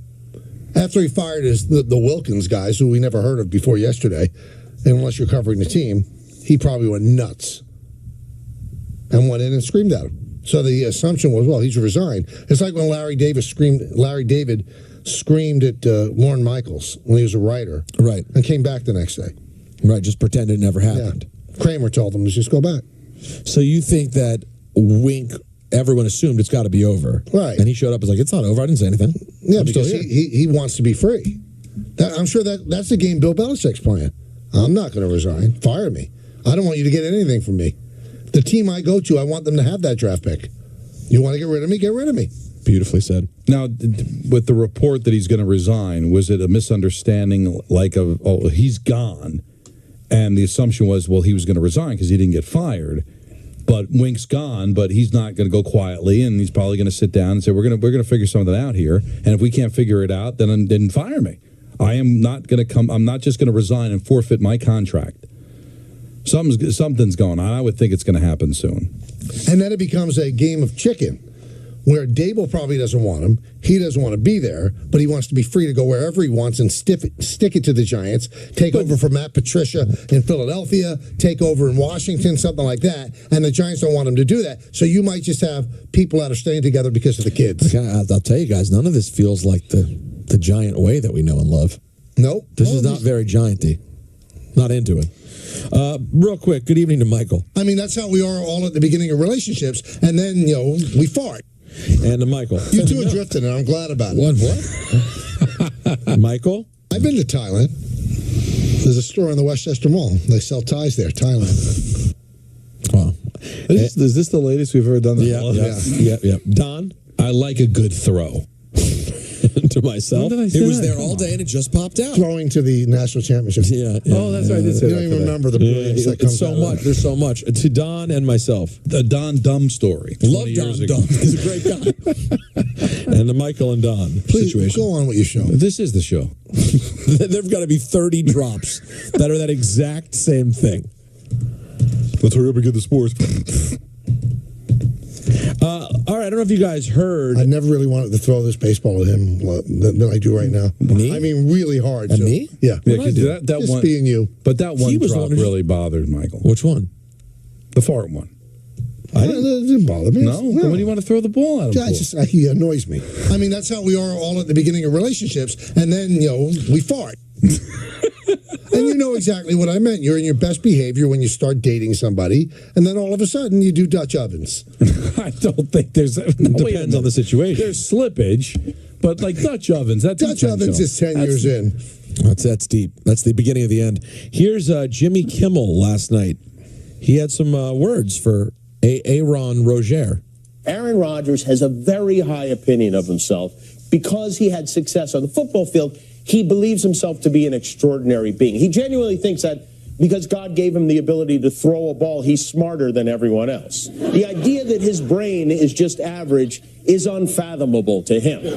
We learned during COVID, somehow he knows more about science than scientists. A guy who went to community college, then got into Cal on a football scholarship and didn't graduate, someone who never spent a minute studying the human body, is an expert in the field of immunology. He just put on a magic helmet, and that G made him a genius. Aaron got 2 A's on his report card. They were both in the word Aaron. I looked it up. This is actually a thing. It's called the Dunning-Kruger effect. The Dunning-Kruger effect is a cognitive bias in which people with limited competence in a particular domain overestimate their abilities. In other words, Aaron Rodgers is too arrogant to know how ignorant he is. Now, one thing I'd push back at Kimmel. Okay. I mean, Aaron Rodgers did go on Jeopardy and just dominated. He's not stupid.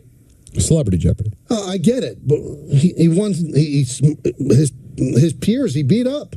He just ran through the questions. Who was he up against? I don't know. Jody won Celebrity Jeopardy too. You're going to say something nasty about her? Who was she up against? I don't know. I don't remember. I wasn't dating her. Gallagher and Carrot Top. But he also hosted Jeopardy. He's not a moron. I could host Jeopardy, and I'm an idiot. Aaron did say today. He's like, listen, I'm not claiming I know all these things, but I'm reading people who do. And I'm choosing to believe those people. That's what it is. I don't think anybody is accusing Aaron Rodgers of being a doctor, but he's listening to alternative medicine. So is that so wrong? I just don't think he's dumb. I just think he thinks he's way smarter than he is.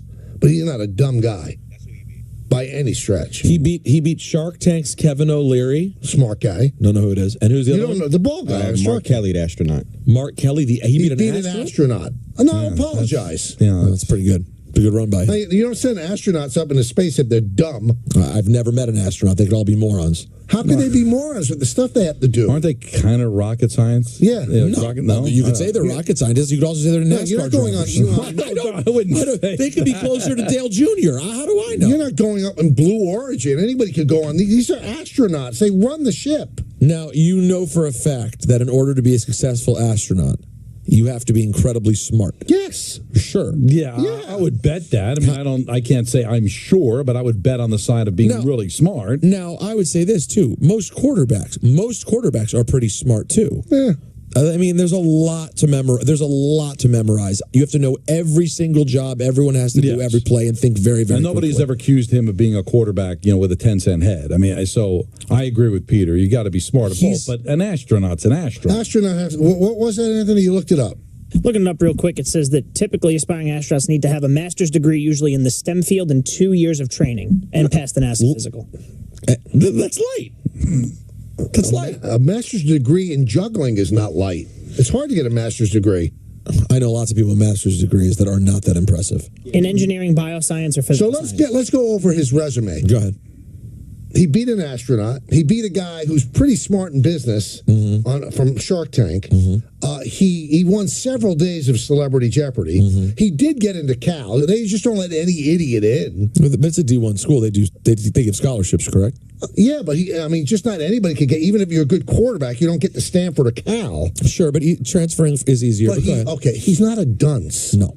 Not at all. I don't. I'm not trying to even present that he's a dunce, but I'm not pushing back on Kimmel, who you agree with as well, who's really just pointing out he's overemphasizing the football thing to make a point, which is just that you're way too arrogant for your level of intelligence. I believe that the Dunning-Kruger thing is a smart thing for Kimmel to say.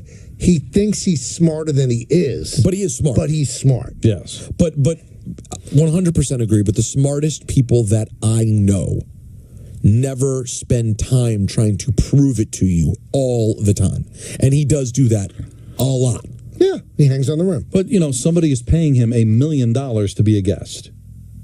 So, obviously, McAfee feels that there's something there. And then he gets hurt, and they want to have him on, and have him on for an hour. So, but I'm not going to get mad at Kimmel either, because doing a monologue, it's about exaggeration. Yeah, it's jokes. You're trying to get Pop a laugh. And listen, he's obviously left leaning, but he just makes fun of Biden's age all the time, and everybody's up for grabs. Here's Rogers clarifying his Epstein-Kimmel comments. Unprompted, we're talking on our show, as we do, about a lot of different topics. Somehow the Epstein client list comes up, and I said there's an excitement to expose corruption. And what I joked about the other day about popping a bottle, there's excitement about when the corruption anywhere gets exposed, and people who are accused of these heinous crimes get exposed. That will be nice, that we can get this all out in the open. That's not there. So I made this comment on the show whenever that was last year. And then unprompted, he comes out and says that I'm an overly concussed wacko. In my opinion, it seemed like, because I believe that there was a list and that there were names on that, right? And then we fast forward to this last week. That's a reach, by the way. And I said, a lot of people, and I'm quoting myself here, a lot of people, including Jimmy Kimmel, are really hoping that doesn't come out. End quote. That's what I said, okay? I was referring to the fact that if there is a list, which again, this hasn't come out yet, this was just a deposition, right? And there are names on it. Then that would be the second time that a soft brain, junior college student, wacko, anti-vax, anti-Semite, spreader of misinformation, conspiracy theorist, MAGA, whatever other things have been said by him and other people in the media would be right twice. But his initial assertion of Kimmel, that's why Kimmel was calling those things, was because he didn't believe in the Epstein list, I thought was a reach. I don't think that's what Kimmel was insinuating at all. I think he was insinuating that because of all the different things you've said over time and the random way that you brought about the Epstein list in a non sequitur, you ended up seeming a little, tinfoil hattish. The whole point is whether you're for or against Aaron, he did not get his point across at all. Right? Whatever the point that he didn't resonate with the vast majority of people. And that's all Kimmel was saying is that now everybody has got him as a pedophile, and the people that are against Jimmy Kimmel were like coming out with fake lists the day the list came. Like, it was really an awkward situation. Now, whether Aaron intended it to be that way or not, it's let me just be the first one to say I think that's how he intended it. It felt like, you know what, he didn't, at the time he said it, he didn't seem too concerned how it was going to be perceived by Jim. That will do it for ENN, brought to you by Security Dodge. Shop 24/7 at securitydodge.com during their Starting Something New sales event. Jody, Celebrity Jeopardy beat Scott Hamilton, the figure skater, strong, and actor Greg German from Ally McBeal. Oh, you can only hope. It was TV Personalities Night. You can only hope to contain German. We'll come back tomorrow, but Dan Gross is next on the Knicks. See ya. That's a wrap on the show for today. Coming up next, the British Basketball League. For all of us here on the Michael K. Show, this is Chris Sheeran saying have a great night. We'll see you again tomorrow at 3 o'clock.